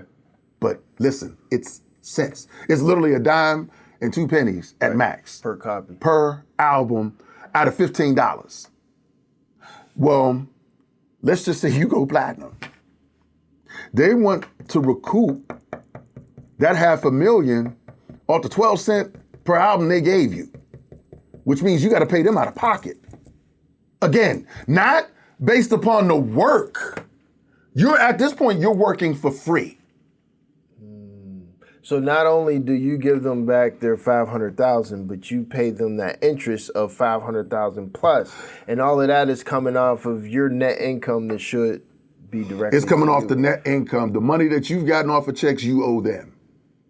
There's a word called recoup, and that is directly to you. So does that mean if you don't have the royalties, like can they take it out of like your publishing and all this? Let me spin it back. That is why most artists don't see royalty checks, because they collect your net. Right. So you may not see a royalty check, but you may see an ASCAP check. Depending on how you handled your publishing deal, because those are two separate deals. Right. If you sold your publishing to the label, then you don't see none of it. You don't see it. Performances, that's a part of the 360, so we get a percentage. They get all of it. Now on the 360, they get everything. They get a part of everything. Yeah, that's crazy. And then you got the figure. See, now, there's really no physical sales. Ain't no CDs and tapes. Yeah. You know what I'm saying? If you lucky, you may get a piece of vinyl. But that's it. So, with that being said, everything is based off of spins. Well, as a radio station owner, I know that you get 0.0000245 per spin. So you get a shaving of a shaving of a shaving of a penny. That's for BDS, Nielsen? No. That's your Spotify, Like your streaming. all that shit. Okay.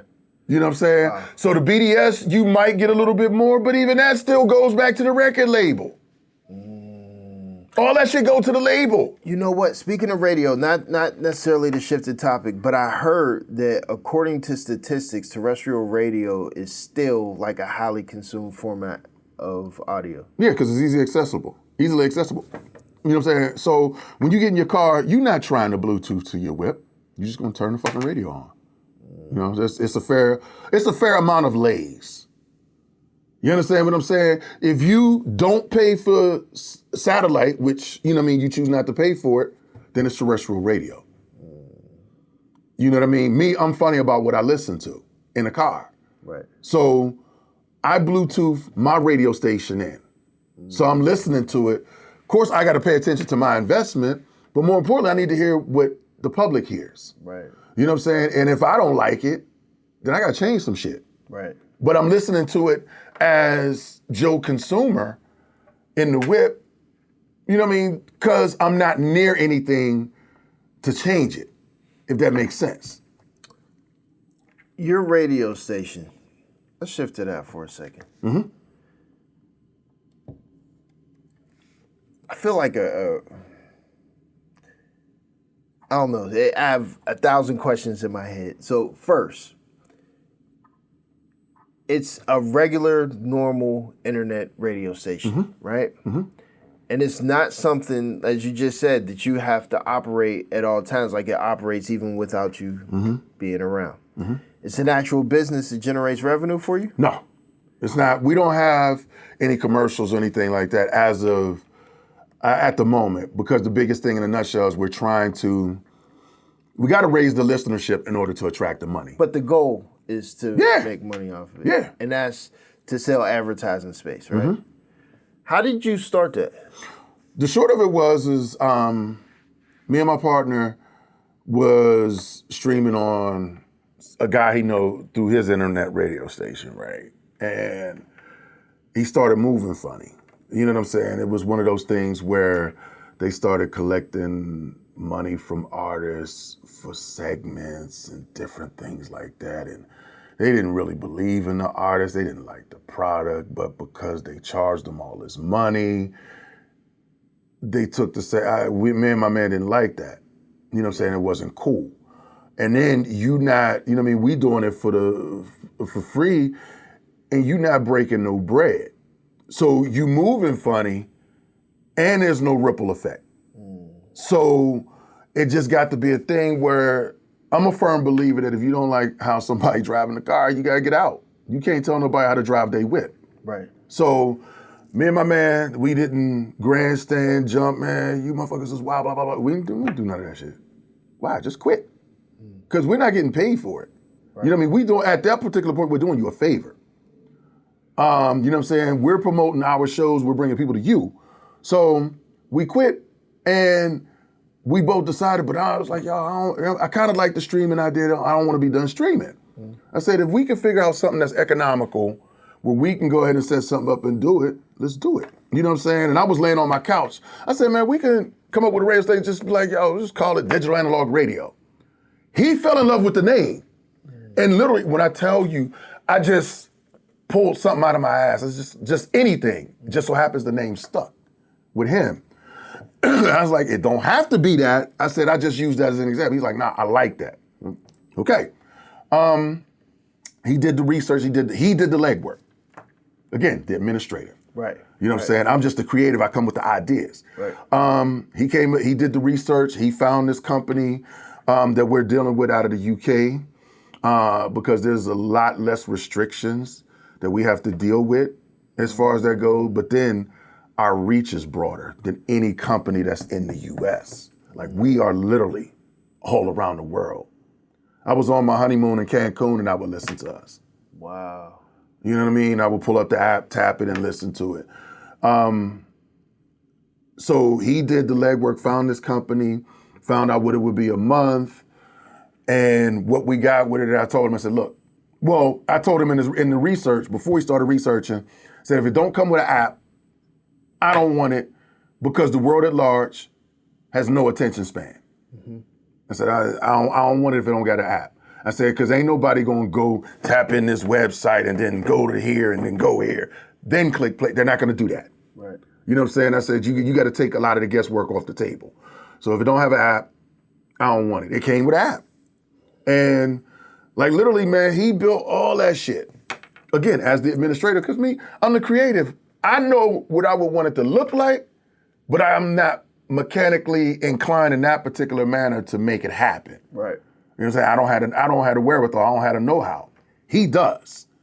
You know what I'm saying? To the degree that he does. Right. So I'm like, cool, throw this at you. You know what I'm saying? And he did that, and we started it January 24th of 2020. So we've had this station for 6 years now. Wow. But we never really publicly put like a major campaign to it. But it exists. We're legal. It's not pirate radio. What do you mean by pirate radio? All right, so in certain instances, I'm gonna protect the guilty, but if you go to digitalanalogradio.com, you'll see that we're registered with every publishing house. We pay the artists that we play. Okay. We pay the spins. Whoever owns the publishing, we paying that. Right. You know what I mean? So it's not pirate radio. Pirate radio is when you're not registered. They can literally not only demand a cease and desist, but if you've become problematic, they want to go back to the beginning. And they can sue your whole generational line. So,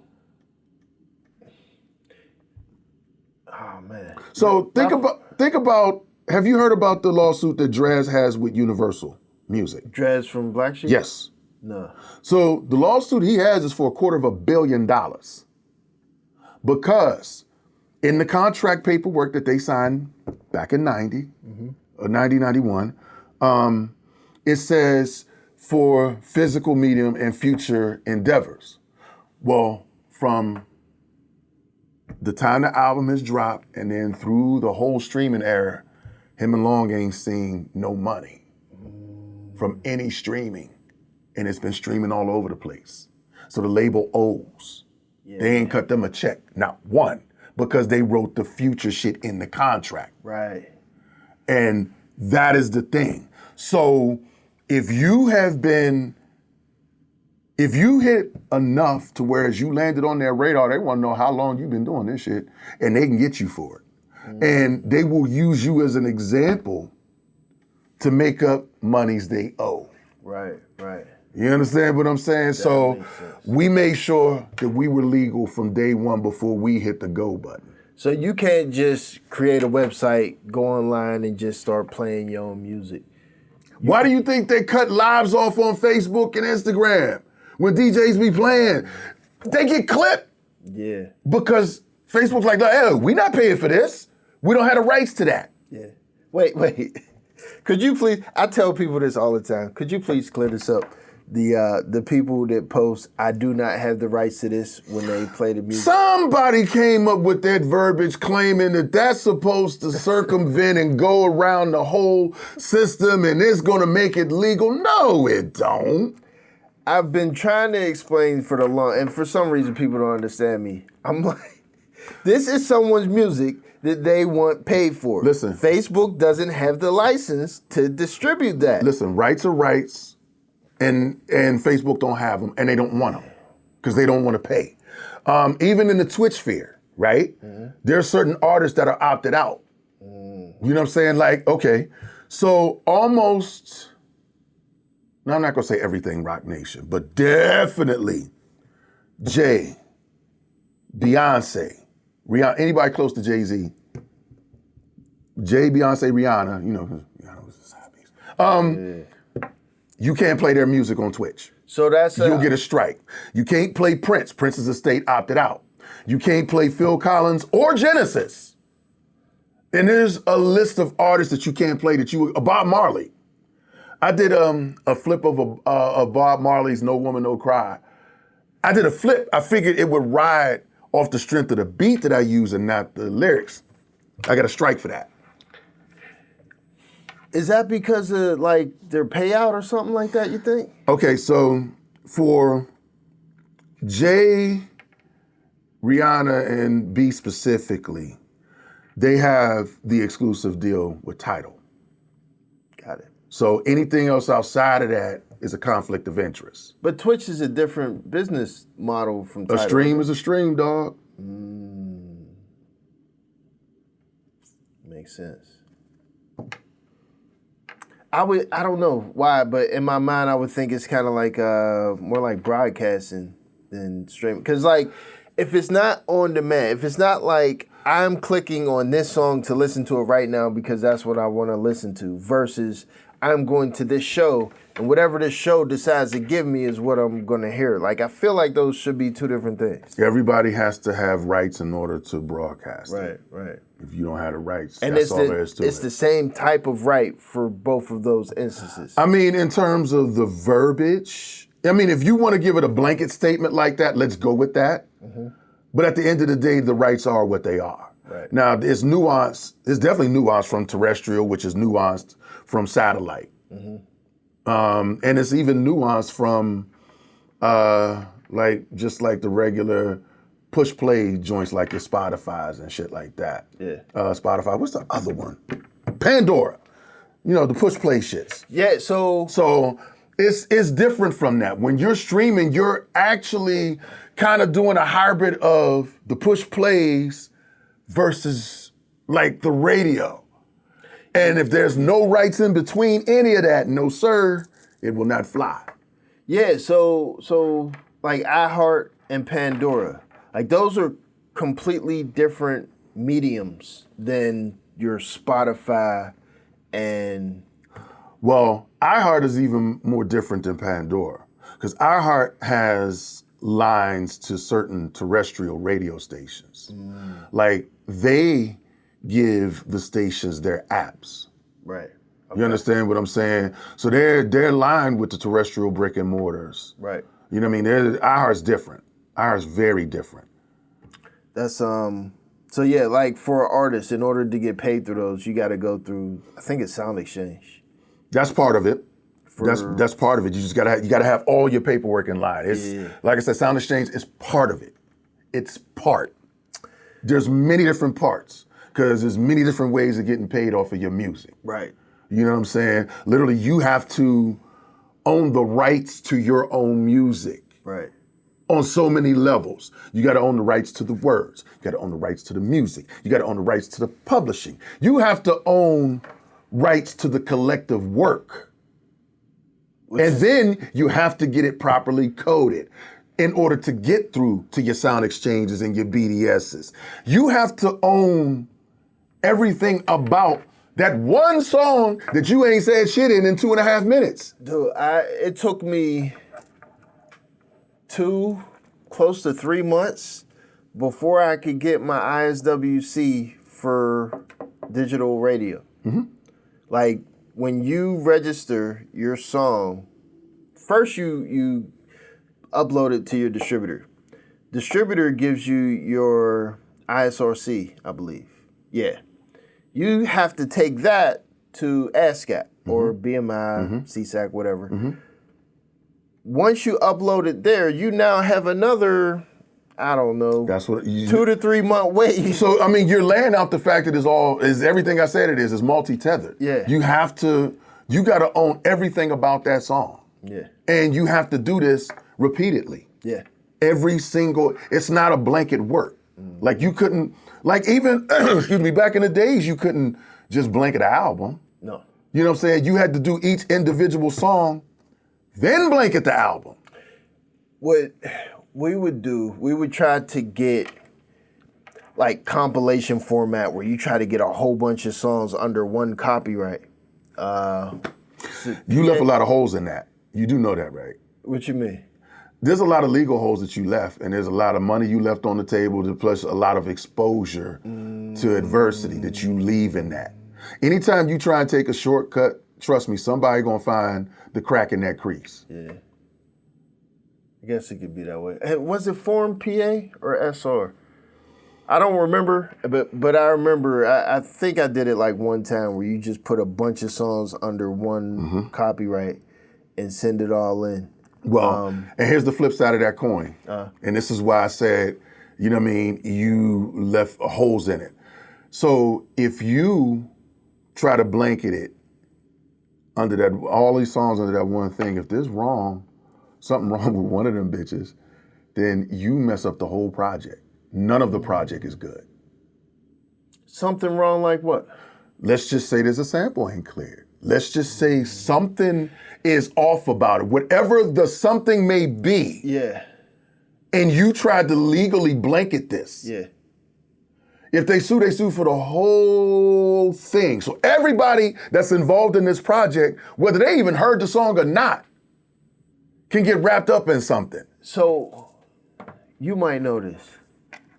Can you copyright a song that has uncleared samples? Hell no! That's like me saying, that shirt is mine, and I'm gonna take it off of you and walk out of here. I don't know where you bought it. I don't know the size of the shirt. Don't know how long you've owned it. So how can I take anything from you and call it mine?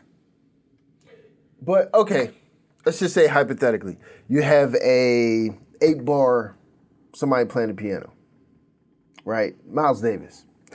You take this 1 bar, couple bars, whatever, you sample just a section of that piano. Let's just say it's like 2 seconds. You replay it on your MPC, play it backwards, whatever. It's using that same instrument. Technically, you sampled it. So it's not 100% yours. But you've replayed it in such a way that's different from the original. Excuse me. You make this whole beat to it. You go to copyright it.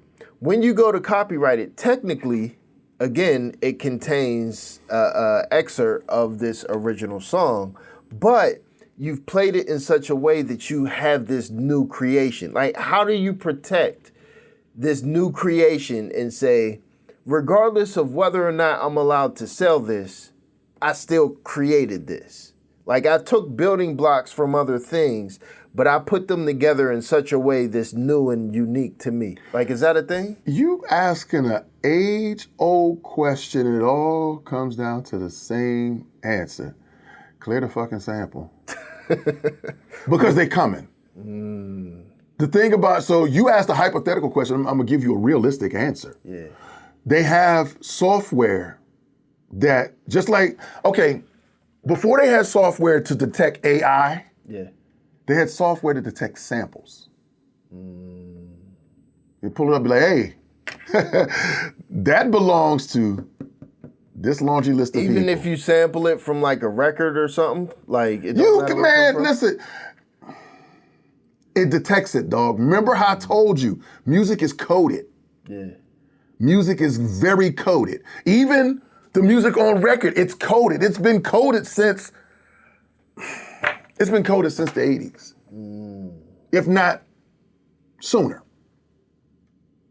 Because what would end up happening, and I'm gonna give you a little bit of game too, behind the scenes. So, in the 90s when we were doing mix shows on vinyl, right? Now here's the crazy part. Initially, the way that they were handling the coding is the coding would be in the first 30 seconds and the last 45 seconds of a song. So the labels would be like, yo, well, could you at least let this part play so it would pick up on BDS? Right. So, that's why you would have certain mix show DJs starting the shit from the beginning or near the beginning or letting it ride to the end. You know what I'm saying? It's because they doing the record label homie a favor. Right. Or it's been paid for. There I talk about payola. No, I'm not. But nonetheless, you know what I'm saying? Yeah. It's coded, and that's where the coding fell. Well, then it got to a point where the whole song was just coded. So no matter where you started. However, what would come into play was the speed in which you played it. But then even that changed. You know what I'm saying? Like, think about it this way. The very thing that you said, premieres, Gangstar's, You Know My Steez. Now, I got the original record that he got it from. It's a Joe Simon record. I forget the name of the song. I got the album twice, and I got the 45 3 times, the same song. And for the life of me, like, usually I'm good for how a producer picks apart a song and like how they reconstruct the notes and shit, because that's exactly what Primo did. That sample's not straight. Yeah. He literally took pieces and he replayed this shit. Exactly. He had to clear that. That shit's in the credits. It's in the credits. Wow. So, you know what I'm saying? And I mean, he's still a goddamn genius with that. But I guess that's why they say replay it, because if you're going to take a piece and then replay it in a different way, you might as well just replay it. That piece is not your piece. Right, but if you replay it, like if you take that piece and play it in some awkward way that's different from the original, you might as well just play the original instrument, like your own keyboard like that, and now you don't have anything to do with that. Just don't play it in the way that they played it. Right. It's just, you might as well just create your own Kinda, because that thing. But if it sounds similar to anything, you owe. And that's Ask Pharrell. I was just about to mention Pharrell and Robin Thicke. That's the thing. If it sounds similar, you owe. That was a Supreme Court decision too, right? Because he dragged it that far to the tune of $7 million. And my thing is you took the L 2 courts before. And took the L now to where you owe it, period. That's case law. Yeah, you owe it, period. Yeah, that's crazy. To where to think that someone can make a song that sounds similar. I guess you have to prove in order for you to win that case that they would have heard your music or Here's the thing. It's reasonable. Here's the thing. There were musicians that are still alive from that Marvin Gaye session. Yeah. And said, I didn't play that. That's not what I've played. Right. The problem is he took his own pieces and parts, and no matter how you do it, he lined it up the same way it's lined up in Marvin shit. So just the blueprint alone is enough. Yeah, but Marvin's popular. Like if Kalaj Dame made a beat and Pharrell replayed it, and no one heard Kalaj Dame's beat in his computer, even though it's Had you ever heard of Gilbert O'Sullivan? No. Exactly. He's the one that ended Biz's recording career. Biz, rest dead to a legend. Biz was a music nerd, so he loved all types of music. Like, it didn't matter what the fuck it was. It could be the Hillbilly Junk Band. Chances are Biz might find something in that genre that he liked. I actually do have the 45 that Biz kind of did like an interpolation of the song. The name of the song is called Alone Again. And Biz did Alone Again naturally. And he took some of the music or whatever and he sang a part of how Gilbert sang it. Man, Gilbert got Biz's whole ass. Wow. Whole ass. So when you want to sit there and talk about obscure, don't do it. If it's recorded, you heard it, you played with it, you owe. I can't be no more staunch about it. Right. You know what I'm saying? You owe. The easiest thing to do is to clear it. Or don't put it out, because I'm also going to tell you something too. So another thing that artists started doing at one point, and they started getting sued behind this shit, put out mixtapes, right? Yeah. Put out mixtapes, figure they do it for free. Right. Artists are like, nah, that's my music, dog. Right. And I don't know what you getting off of it, but I don't like it. So you're going to clear this, and you're going to pay me for it, or I'm going to sue. And if you put it online like that, you're going to clear me, or I'm going to sue. Right. So they've been jumping on all that stuff, man. It's, again, if you try to take a shortcut, somebody's going to find the crack in the crease. This conversation with you, I feel like I could sit and talk to you for hours, literally, and just try to extract all the information you get. I kind of want to use this to segue into your WAMO time. And honestly, I don't even know where to start because there's so much there at WAMO. I collectively worked for WAMO, I'm doing the math, about 8 years. Okay. That's over 3 stints, though. That's over 3 stints. So I was about to say it felt way longer than that, but it was like spaced out. It's because of the impact that I had when I hit. You know what I mean? It's like, the thing about me is man, I come across, like, I have and I got this from old folks. But even if I stand in a room quiet, I have a huge presence. Not because I'm 6'5". It's just, they're, you know what I'm saying? The older folks like, yo, you got an aura about you. Yeah. You know what I mean? That they, you know what I mean? I can feel you when you come into the room, type of deal. And I've always had this big presence, and it was really large on WAMO. And it was to the point where it even intimidated some folks internally on WAMO. But I hit with a lot of impact, even though my mantra especially when I worked for WAMO, was if my money wasn't in the building, neither was I. I didn't go just hang out. I didn't do that. Right. If you saw me somewhere, you can bet your entire life that I was being paid for that moment. You know what I mean? So I purposely kept myself out of the way enough. But when I'm on the air, because of the weight of my voice and the way that I project and the words that I use, the way that I use them. Right. And then with the creative mind. All of these different things, I landed with a huge impact. And that's why it seemed like it was longer than what it was. The stretch that most people are familiar with when it comes to me and WAMO was my longest stint, which was 6 years. You remember what years it was? Yeah, 03 to 09. 03 to when it closed. So it closed in 09. So, because the first time I started working for WAMO was in 94. Okay. Is when I was telling you, when I got the shout out in Billboard. Okay. So what ended up happening is so my first stint for WAMO was from 94 to 95.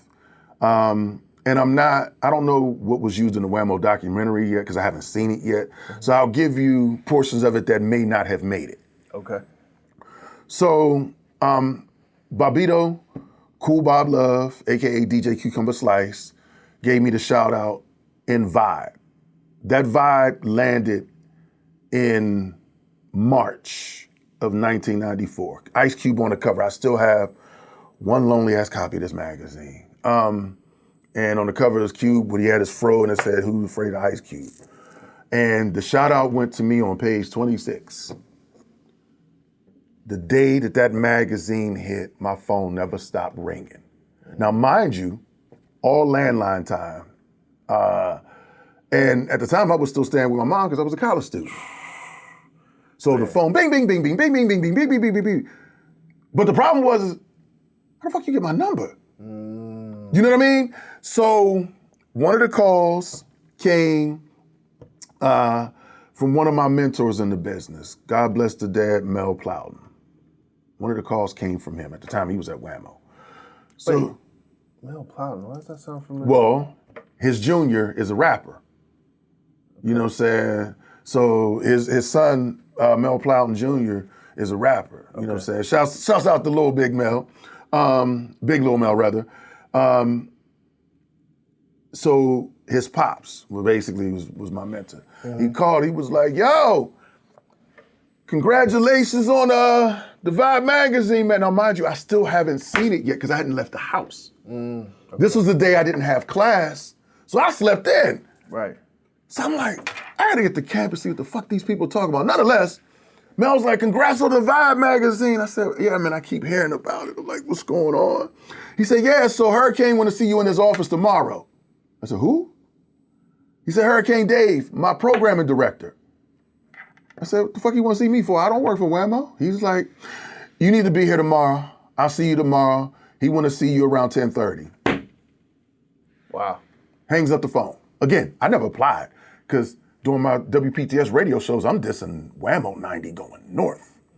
If you ever heard the acronym, it's the creative, if you ever heard the acronym being used against WAMO, weak ass music outlet, that was me. Wow. I came up with that. So I was dissing them 90 going north. And Hurricane wanted me in. So I get into the office, and I kid you not. So Hurricane is a shorter guy. You know what I'm saying? Shouts out to Hurricane Dave Smith, man. I ended up liking him. You know what I'm saying? Short guy, he looked up at me, he said, "So you the one that's getting in the way of my Friday night ratings?" I said, "Friday nights?" I said, "Yeah, that's me." You know what I'm saying? Because at the time, WPTS was still at 98.5 in the middle of the dial. FM. So here's the thing about Pitt's radio station, right? Pitt's radio station has always been 16 watt, always. Their antenna has always been at the top of the cathedral learning. The problem was with WPTS being in the middle of the dial for some odd ass reason to this day in 2026, I still can't explain The signal carried as far west as Youngstown, Okay. as far east as Greensburg, far south as West Virginia. That's really far. For a 16-watt station, that's near impossible. Yeah. But it happened. So our signal piggybacked off of others. Wait, what's the 16 watt tied to? That's the power which The power output. You got light bulbs in here that's stronger than the radio station. Yeah, that's crazy. So the signal would piggyback off of another station's signal, and we got in the way until this one radio station in Youngstown said, enough, and they complained to the FCC. Yeah, I was about to say, that don't sound legal to go. Because we had more people listening to us in Youngstown than they did. Yeah, so it's like you need FCC approval based on your power, your bandwidth for where you're going. But the problem is it was always there. The problem really became is how much noise I made with the shit. Got it. So I had 250,000 listeners every Friday from 9 to midnight. 250,000 listeners, you getting in somebody's way. Right. You understand what I'm saying? So they look at these reports every Monday morning at 9 a.m. and they see who's doing what. Now, my name wasn't attached to it. It's just whoever's on this radio station at this time is killing us. And Mel told it to her. Unbeknownst to me, Mel told it to Hurricane. Yeah, I know him. You know what I'm saying? He's like, that's my understudy. He's my guy. He's on the college radio station I was on. He's like, well, get him in here.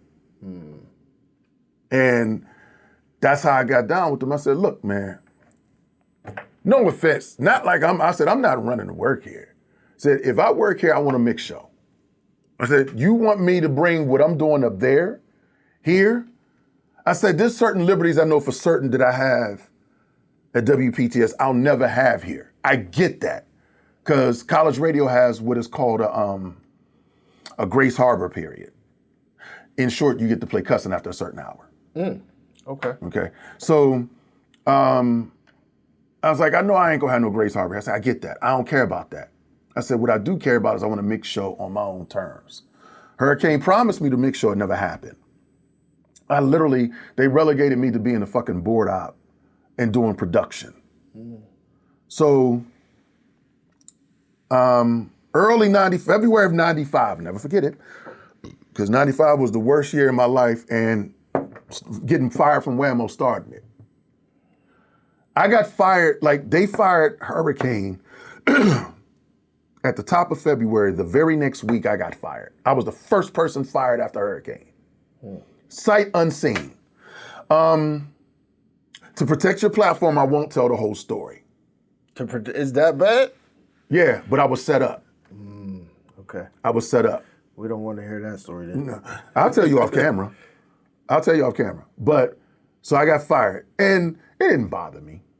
I didn't care, because I never gave up my show at WPTS. They wanted me to do that. I said, until you give me the mixed show, no fucking way. And that's exactly what I told her again. No fucking way. I said, it won't happen. I said, you want me to quit there for something that you haven't given me here? I said, that'll never happen. I said, you don't even let me speak on the mic here. No, I'm good. I said, until you give me what you promised, it'll never happen. So I kept my WPTS radio show going. So from 90 to 99, I did WPTS, but from 94 to 95, I was also still doubling at WAMO. Okay. And during that period, they got rid of their vinyl. So I got records from them.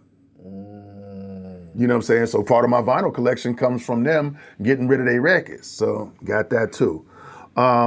Then I come back from Atlanta. I moved to Atlanta in 99, which is how I abruptly left WPTS and lived in Atlanta from 99 to like late 2000 or early 01. And I come home. And WAMO heard I hit Pittsburgh before I told anybody. So I started getting phone calls, or they would see me out, like, yo, what you think about coming back to the station? And I told the story to TJ. I said, Boogie pressed me, shout out to DJ Boogie. Boogie pressed me for a year, and I cussed at him every single time. It was like, yo, what you think about coming back to WAMO? Man, fuck that and fuck y'all. Literally, that's what it was. I said, I'm not doing that shit with y'all. I don't play with y'all. I said, I don't even listen to y'all. I'm good. I don't want it. Ime, He went to email, somehow it got the email, email called me. So short caveat to me and email wasn't rocking. Like I still wanted to put hands on email. Well, let me say it like this. I had just gotten over wanting to put hands on email. Because me and him we were at odds. Right. He cost my house. Number one. See, this is what I'm saying. Everybody calling my landline. How you get my number, dog? Right. So I pick up the phone. I'm like, look at the call ID. I'm like, hello? He was like, hey, man, this is email. Before you say anything, I know we don't rock with each other, man, but this is business. That's exactly how he started the conversation. I said, look, email, I'm not even on that time no more, man. I said, we grown. I'm tired of it. I said, it's old. It was silly. That was in the 90s. What's on your mind? And he said, dude, I don't know if you've been hearing, but WAMO needs you. Bad. I said, Boogie's been pressing me for a couple, you know what I'm saying? Now at this point, it had been 2 years out. Right. The Boogie's been pressing me for a couple years. I said, and I've been telling him, fuck no. You know, literally is that. I said, nah. I said, I'm not interested in it, man. I said, he's like, nah. He said, listen, you know what I mean? They need you. There's no other way to put it. They need you. I said, what are they gonna offer me that I would even be interested in? I said, because I don't want to do it. I'm not interested in doing it. He was like, well, what do you want? Now, I hummed and hawed for a second. I thought about it. I said, you know what? Give me a mix show. I said, the very thing I asked for the first time I worked for them, I said, because I really do have a sour taste in my mouth about them. I said, if they give me a mix show, I'll do it. I said, I'll do it. I said, why not? You know what I mean? So then he was like, all right, well, let me go back, talk to Boogie, talk to the general manager, he talked to Alan Lincoln, he talked to who was like the head guy for broadcasting at the time, and there was somebody else. Told them what I wanted, because I wasn't budging. And I'm sure he conveyed in so many terms, because in email speak, he softened the conversation. I know he did. But told them what I wanted. And they said, we'll give him whatever he wants. I said, yeah. He said, look, man, they agreed to your terms. Just come down and do an air check, because Ime was head of sound production and imaging for the radio station. So the studio that was set up down there was his. He ran that shit. And I came down, did the air check. All this is formality. Remember, I told them no for 2 years straight. From 01 to 03, I told them no. Yeah. I never applied. I didn't think about it. I didn't care. So I went down and did the air check. They's like, all right, so your start date is this. We need you to come down and fill out the paperwork a week before, blah, blah, blah, blah, blah, your tax information. Again, I just filled out paperwork. I never applied. And I hit the air. So there was one caveat. And I got to get my air check tape back from TJ. There was one caveat to me being on air. And Alan Lincoln said this shit to me directly, and I couldn't believe it. He said, you cannot use your name. I said, excuse me? He didn't want me using Blakk Steel. Why? I said, I don't understand that. He says, it sounds too... And he never finished the statement. I said, that's weird. I said, you do realize I've been on television, right? You know, he said, yeah, we've watched the show and I said, but you do understand. I said, have you been to the Billboard Awards and you know we've been represented there? I said, my face has been on them screens in the Billboard Awards, right? You know that. He said, yeah. I said, so I don't understand. I said, okay. I said, I'll find a way to navigate it. So for the first month, and my homegirl, shout out my homegirl, Jamie, she still teases me about this shit in 2026. So I was on the radio as B Steel. B Steel? Until I got tired of it. I was on, and this was just the weekends. This was just, it was just the week. It was Saturdays. Because at the time I was only doing Saturdays. B Steel on the radio. Then one day I got tired. Wait, they wanted you to take the black out? And people called me for a month straight. And like people who were fans of mine was like, hold up. Is this Blakk Steel from Underground? I said, yeah, man. He's like, yo, I thought that was your voice. But wait, what's going on? I said, man, they don't want me to use my name. He's like, they scared of you? I said, yeah, it's something like that. So on like the fourth show, I sat there and I got tired of it. I literally got tired of it. I was sitting there. I was like, WAMO 106 Jazz, WAMO, you know what I'm saying, #1 for hip hop and R&B. Man, your boy Blakk Steel was in here, man. It is what it is. Y'all know how I do. At that point, I was like, man, fire me.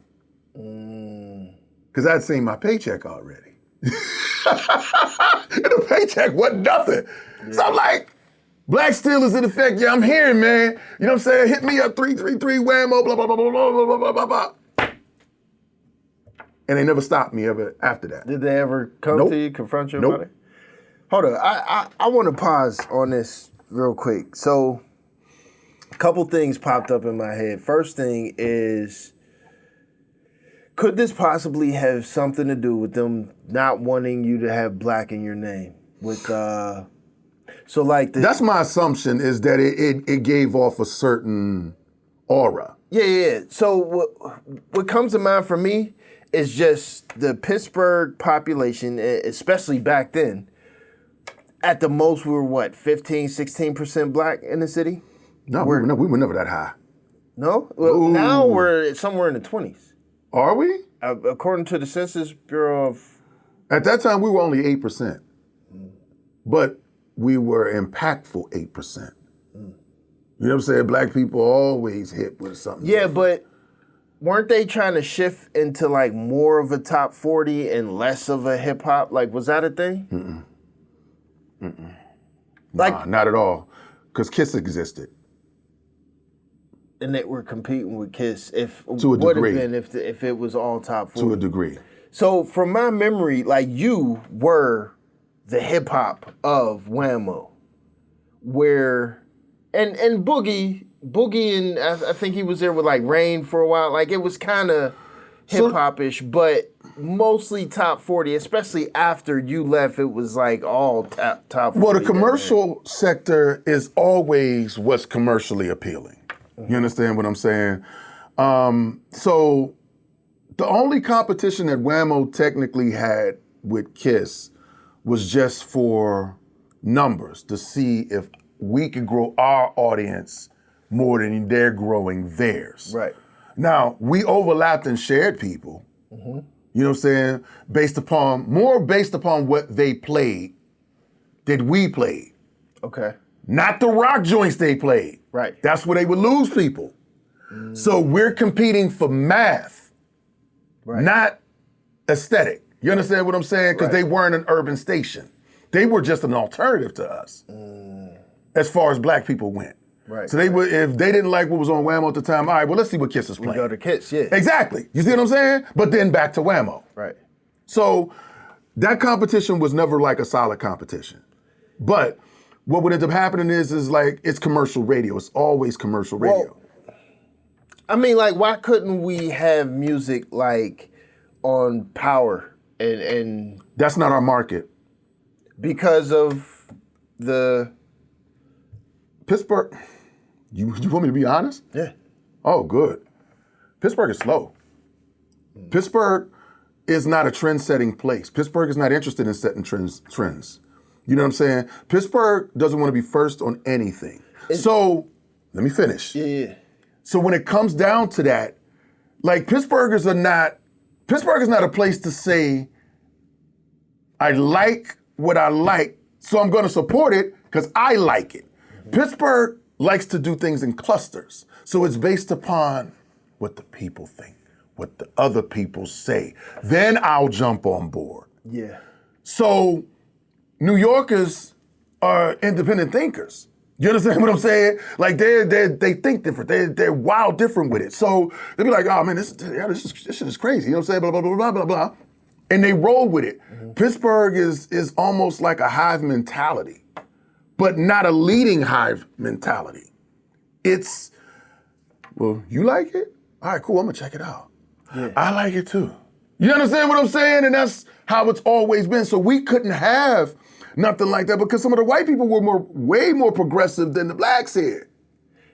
My mind instantly goes towards this age-old saying of you have to go outside of Pittsburgh to blow before people in Pittsburgh accept you.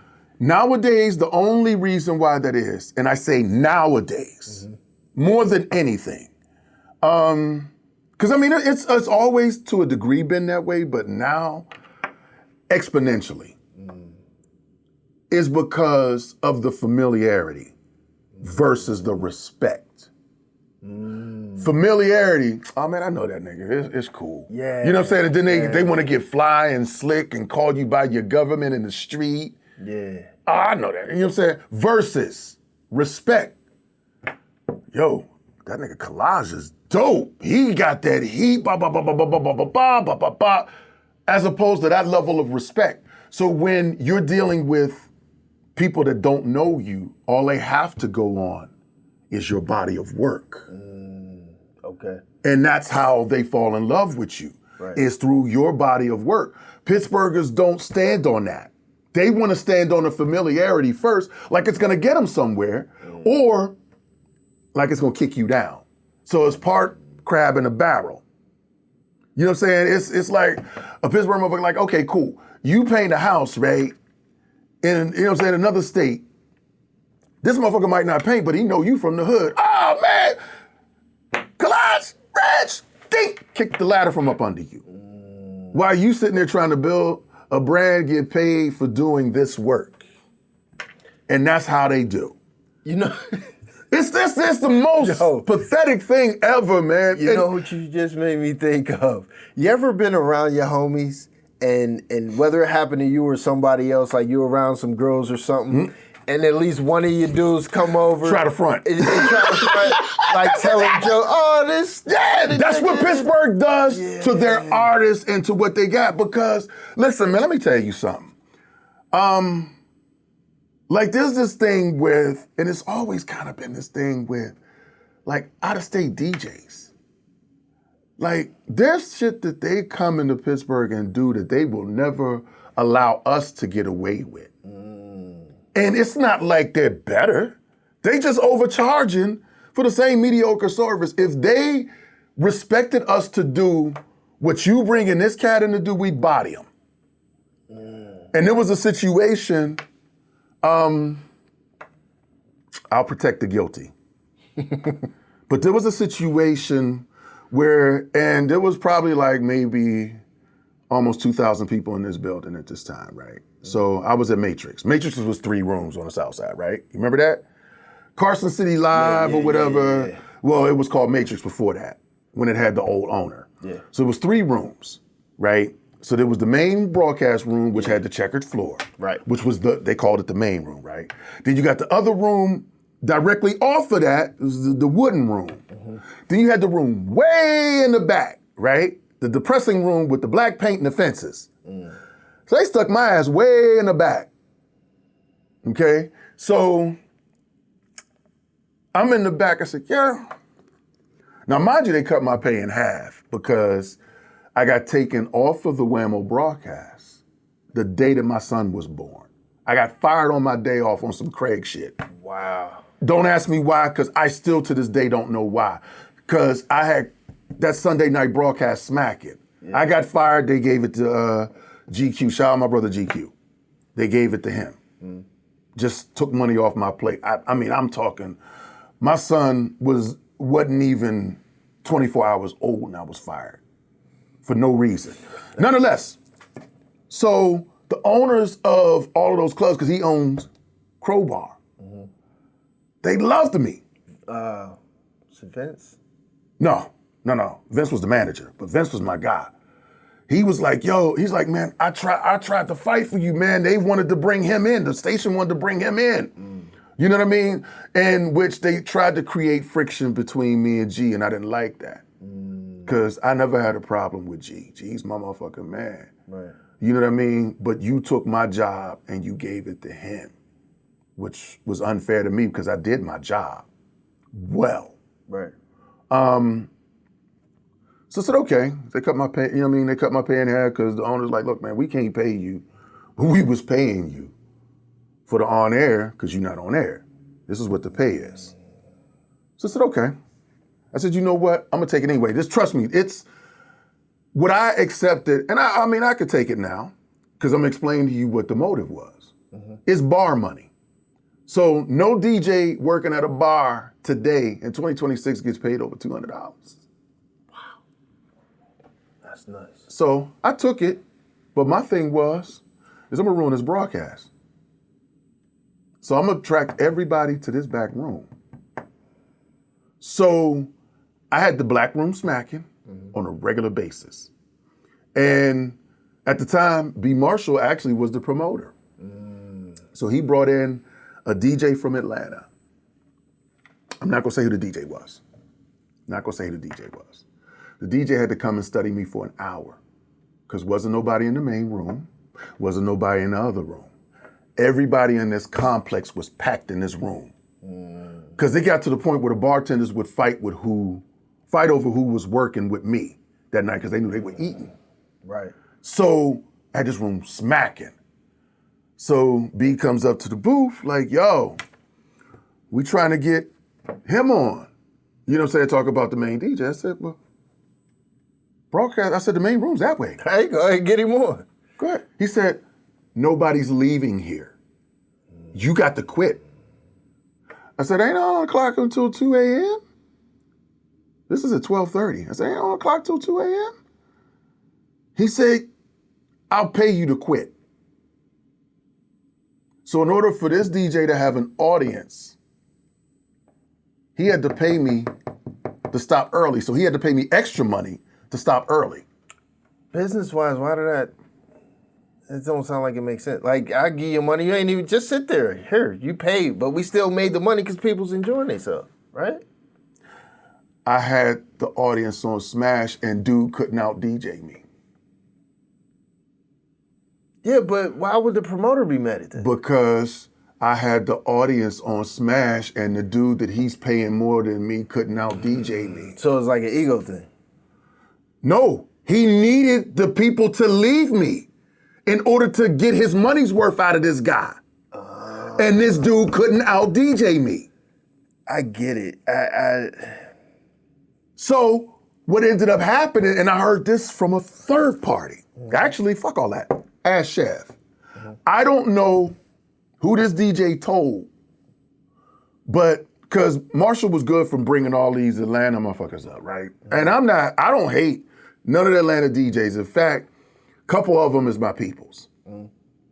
But there was some of them that would call, he would call them, book them or whatever, caveat. Hey, is that dude Blakk Steel on the bill? Because we don't want him opening for us. Yeah. He's a problem. We don't want him opening. Here's the thing. B never explained the setup of the club. You can always put him on the tables in the main room. Right. I'm in this back room doing what I do. I'm hammering it out. Now, is that a thing for DJs? Like, do some DJs take that as disrespect? Like, I've heard some main DJs say, if I have like an opener or somebody else that's supposed to be like massaging the crowd for me and you fucking kill it, I ain't. There's a difference. In the main club, openers are supposed to play opener roles. Okay. And like if it's just one setup, yes, I've opened for a couple cats before and I've played the opener role. In a complex, I'm not an opener. Okay. In a complex, in fact, I'm not even in the main room. In a complex, I'm in the back. Right. You got these people walking straight through the main room to come where I am. Yeah, I mean, you see what I'm saying? So if like, okay, when I was at Dallas, I forget who the one of the main DJs was or whatever. I played as an opener. I played opener shit, and this was on vinyl. This wasn't even Serato. I played as an opener. You know what I'm saying? I know how to play as an opener. I know how to play well. But at the same instance, some of these dudes is, oh man, they div it out. They div it out. And you know what I'm saying? And then they get real slick. See, and here's another thing too, man. It's like with me in the industry, like I've almost had to go knuckles down with a couple celebrities. I'm gonna protect the more the guilty. You know what I'm saying? Like I don't play that. Like the way Wiz talked to that one DJ in Vegas, it was terrible. I'm like, man, let an artist talk to me that way. Oh, the whole night is over. Yeah. We're gonna agitate all type of gravel. That was on like at a show live, right? Yeah. I'm like, nah. I mean, because literally, I put my headphones down, stepped away from the turntable like, hey, yo, let's get to it. Because folks don't, like, DJs overall are nerds. Yeah. You understand what I'm saying? Yeah. You got to understand who this particular DJ is at all times. Right. Like I told you coming in, I did this to stop throwing rocks at the pen. You know what I'm saying? Like, I wasn't like hustling in the street, I was fighting.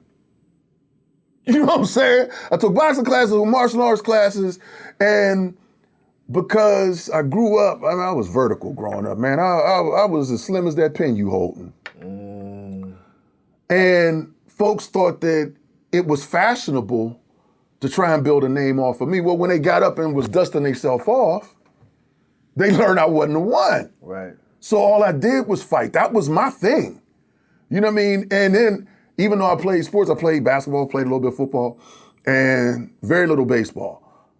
I was never a fast runner. So me running from anybody was never a thing. If we had an issue, we got to get to it. So that was the thing. So they learned the hard way. Yeah. You know what I'm saying? It's like, nah, we not gonna do that. You're not gonna talk slick to me. I don't care who your security is. And then in Pittsburgh, I'm like, yo, you realize all y'all a long way from home. You know what I'm saying?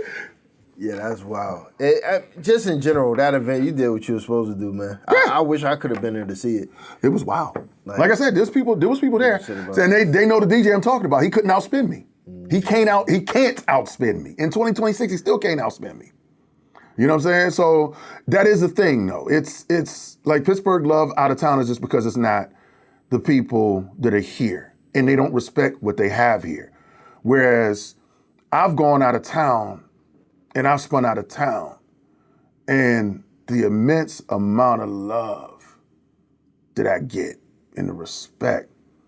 And then I've had people from Pittsburgh be in those spots out of town, and they come to me like, yo, why don't you spin like this in Pittsburgh? I'm like, Pittsburgh's not ready for this. When I'm out of state, I open crates, bars. When I'm out of state, I open the crates. Pittsburgh is a sing-song town. If they don't know the words to it, they don't like it. Yeah. So even when they scream, I want to hear the new shit. If it's not the new, and it's never new by the time Pittsburgh gets to know it. It's old. If it's not something that they're familiar with, they don't like it. Yeah, familiarity. I'm curious. Like, I want to dig more into this concept of familiarity because it feels like it's all across the board. Like, if you're in Pittsburgh and you're unfamiliar, no matter what it is, we ain't messing with it. At all. Because here's the thing. When I started my DJ career in 90, I started at Pitt. Mm-hmm. So very few Pittsburghers went to Pitt.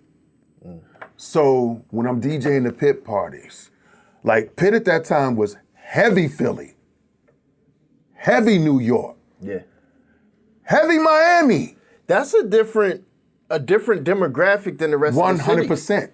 So I'm DJing already for out-of-towners, but in the city. Yeah. And I came with a different mindset than the average Pittsburgh DJ. That was a thing for me around, we'll say 2000, 2001, when I was trying to push my career, is seeing that the college market is completely different than the city market, where... All day. I mean, you need more money for a completely different campaign. You can't use like the same type of flyer. If you advertise, hey, come to this event, you have to, it's either an event for the city or an event for the college kids. But very rarely could you intermix and have like a solid show. Like, that was a difficult thing to do. Nah, you couldn't do that. Like I said, so I spent the first 8 years easy of my career DJing for out-of-towners. In the city, though. You know what I mean? So by the time I started DJing for just Pittsburgh, it was a foreign language to me. I didn't understand it because there was a lot of things I had to learn real quick. I had to learn about, I wasn't listening to reggae at the time. I had to learn about dance hall. Had to learn about house music. Had to learn about go-go music. Had to learn about, I had to start accepting Miami-based. There was a lot of Miami football players and a lot of girls from Miami was going to Pitt. I had to learn... Coming into WPTS. When I started DJing the pit parties. Because even on WPTS, there was a lot that I didn't have to play. The only thing that I was able, one of the biggest things that I was able to do on WPTS, which helped me build my name, is I was able to break hip hop. All I had to do was just play the shit WAMO wasn't playing. And that was easy because they played what the labels were pushing versus what was actually hot. Right. And a lot of times they didn't go together. Yeah. So I would play the shit that was hot. I would break records. I was breaking shit on a regular basis. That's how Wu-Tang found me. Is that, okay, this is a very serious question to me that I wanted to ask a radio DJ. Mm-hmm. I was told at one point in time that in order for you to reach the A-list radio stations, you have to go around to the college stations, the C-list stations, the B-list stations, and basically build yourself up to where you're doing so much on numbers for all these smaller markets that eventually the larger markets will pull you on. So you have to work the tier below the tier that you're aiming for. Is that a thing? That would depend on the market. So Pittsburgh, for example. No, I'm gonna tell you flat out, hell no. So we piggyback off of what the major markets give us? Pittsburgh, even the Pittsburgh radio, commercial radio, is based upon what the larger markets is doing, not what Pittsburgh is doing, because Pittsburgh is not leading anything. They don't want to lead anything. So the radio follows the radio in the in the major markets. So now you're talking your New Yorks, LAs, Atlanta, Chicago, and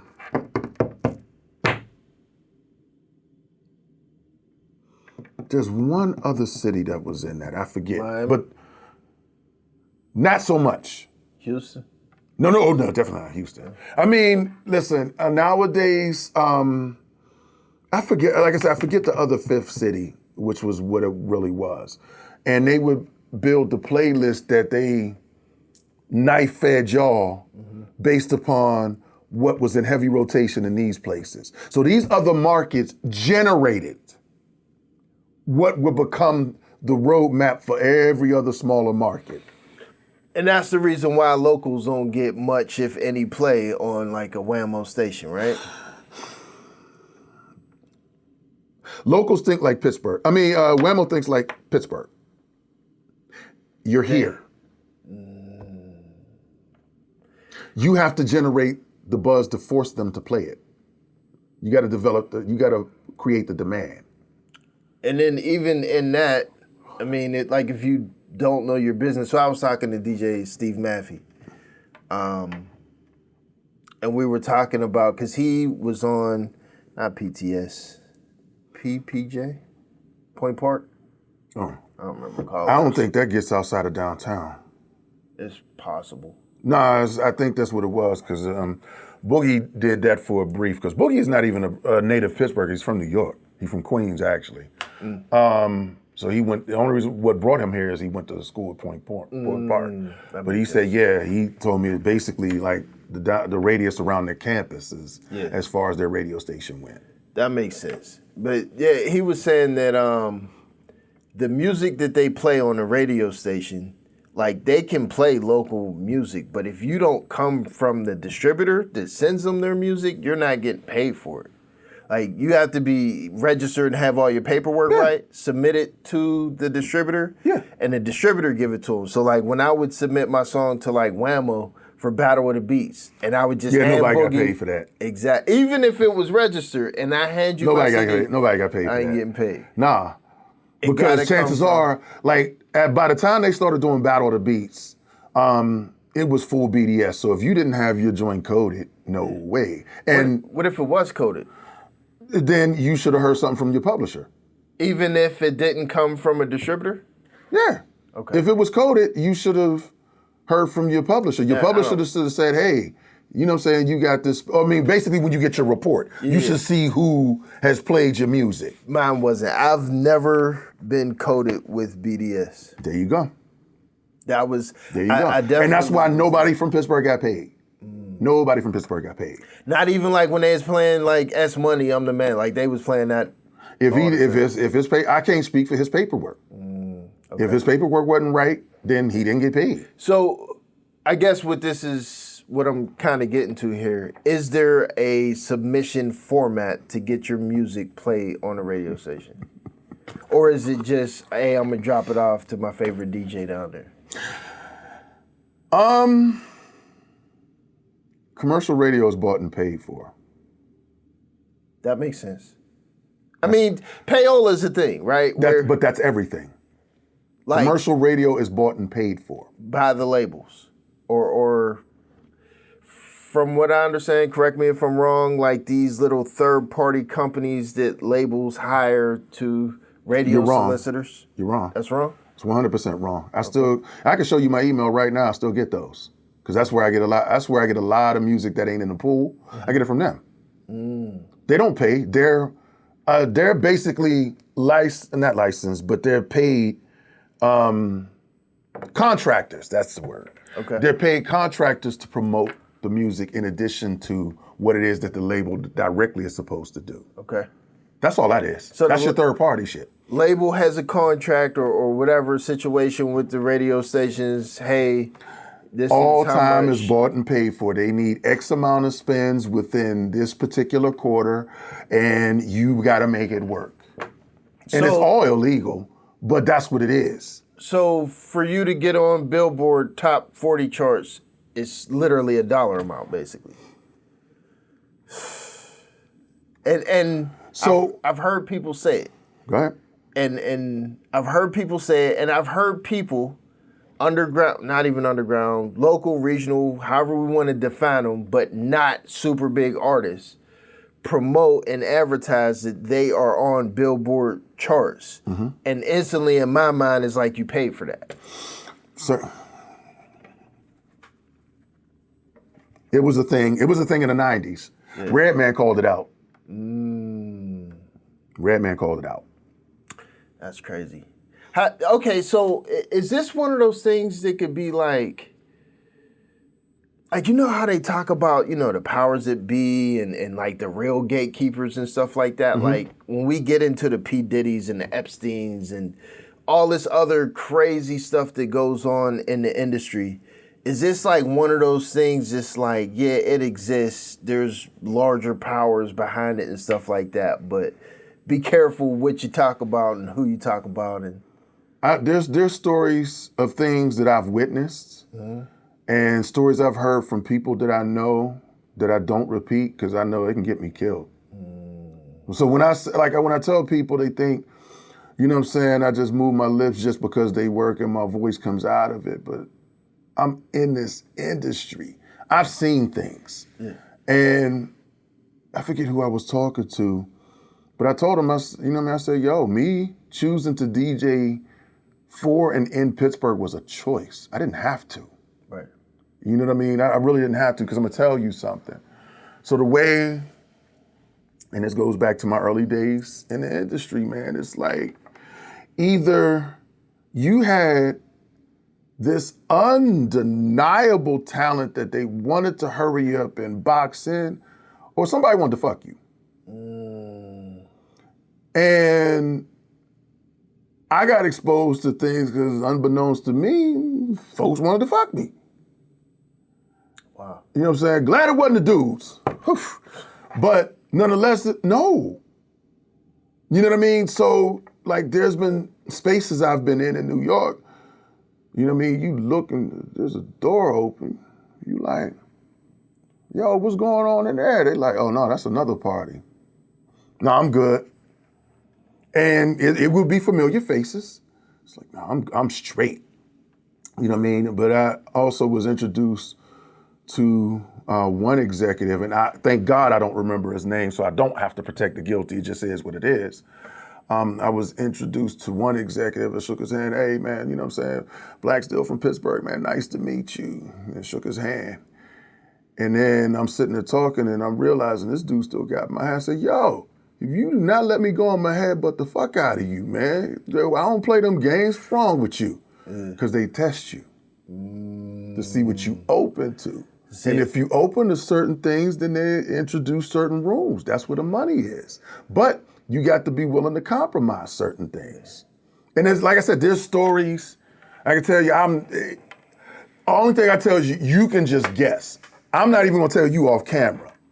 But there's stories that I'm pretty sure I could share a few stories of not like, none of my shit is like personal experiences. I've never been a victim or anything like that. Yeah, no, I've never been a victim either, but there's shit that I know. Yeah. Like I've had friends and associates that have gone through it. I've been like there in spaces with shit happening and it's not a lot. It's not like a whole bunch of stories, but I've heard so much to the point. As a matter of fact, I think maybe I commented on one of your posts or we were talking back and forth with this P. Diddy stuff. Mm-hmm. But I've experienced enough stories, heard enough, and been in certain rooms and seen so much that now everything is like... Well, and that's just it. The post that I made is basically, to a degree, and it's something I've always said. You can't, you know what I mean? When you're in the industry, you can't talk shop with the public because they'll never believe you. Yeah. And more importantly, they'll get angry at you and think you lying about these people as opposed to respecting the fact that they're just human. Not even just that, too. There's also a little bit of protecting the guilty, where depending on what you're still connected to, who you're still connected to, like, I mean, I don't even want to speak on them, but popular groups that were out, you know, they spoke on some stuff. They got blackballed and everything else happened to them. Like, one of the things I can openly say that I knew, like a lot of the bad boy stuff I knew in real time. A lot of shit I knew in real time. Big hated Puff. I knew about, like, there's certain things, like even if you watch some of Un's interviews, there's a lot of things that he's not saying because he can't. I get it, but I know about all that shit that he not saying because I knew about it in real time. Right. Like literally, I had a window open wide for me into, you know what I mean, bad boy workings and dealings and shit like that. So there was a lot of things that I knew. And it was odd enough, at that time I was no longer speaking to Puff. Me and Puff was cool when he worked for Uptown, when he worked for Andre Harrell. Yeah. Like, he gave me some of the best advice in the world, and it worked. The shit worked. And it was when I was, remember I told you, my thing of getting into WPTS is I needed a gateway into the industry as the MC. The advice Puff gave me to get in front of the labels, and the shit worked. I literally got looks from 3 labels. Immaculate. And here's what he said. Because we was in DC when he gave me this advice. And at the time, Angeletti and Amin Rob were still students at Howard. So this was on Howard's campus. Okay. He was like, because I said, yo, man, I said, you in your position. I said, I ain't talking about your label. I said, because I don't think your label would fit me. I said, but I'm an artist. And how do I get them just to even listen? He said, he said, I know as labels, we send you guys bullshit to work just because we trying to see if it can work and try to force it to work. Start holding off on those records until they listen to you. And I did it, and the shit worked. Wow. Did you tell him that? I'm not playing this. I'm not doing X, Y, yeah. Wow. Yeah, it worked. Wow. When I tell you, Puff gave the illest advice. The shit worked. Yeah. Soon as I got back to Pittsburgh, they was like, man, we got this, because a couple of the labels I got in front of, like one was Mercury, One was Rick Rubin's label, American. And I forget what the third label was. And like Priority really started sliding more into their West Coast bag. Like the only way that they would deal with East Coast is if they already had an East Coast thing, like Duck Down. Right. Okay? But otherwise, Priority is a straight label. They's like, yeah, we're going West up. This is what we're doing. But yeah, I was like, you know what I'm saying? Like, but most of these labels didn't have shit. Wait, you were rapping? Yeah. That's when I say MC, that's what I mean. And there's a difference between being just a rapper versus MC. Yeah. See, when I started battling, like, we didn't do like Real Deal and Animal do. That whole pause and you done wrote this down and all the cinematics. No. You had a beat, which means you had a confinement. You had to be able to come off the head and talk about what's here. Yeah.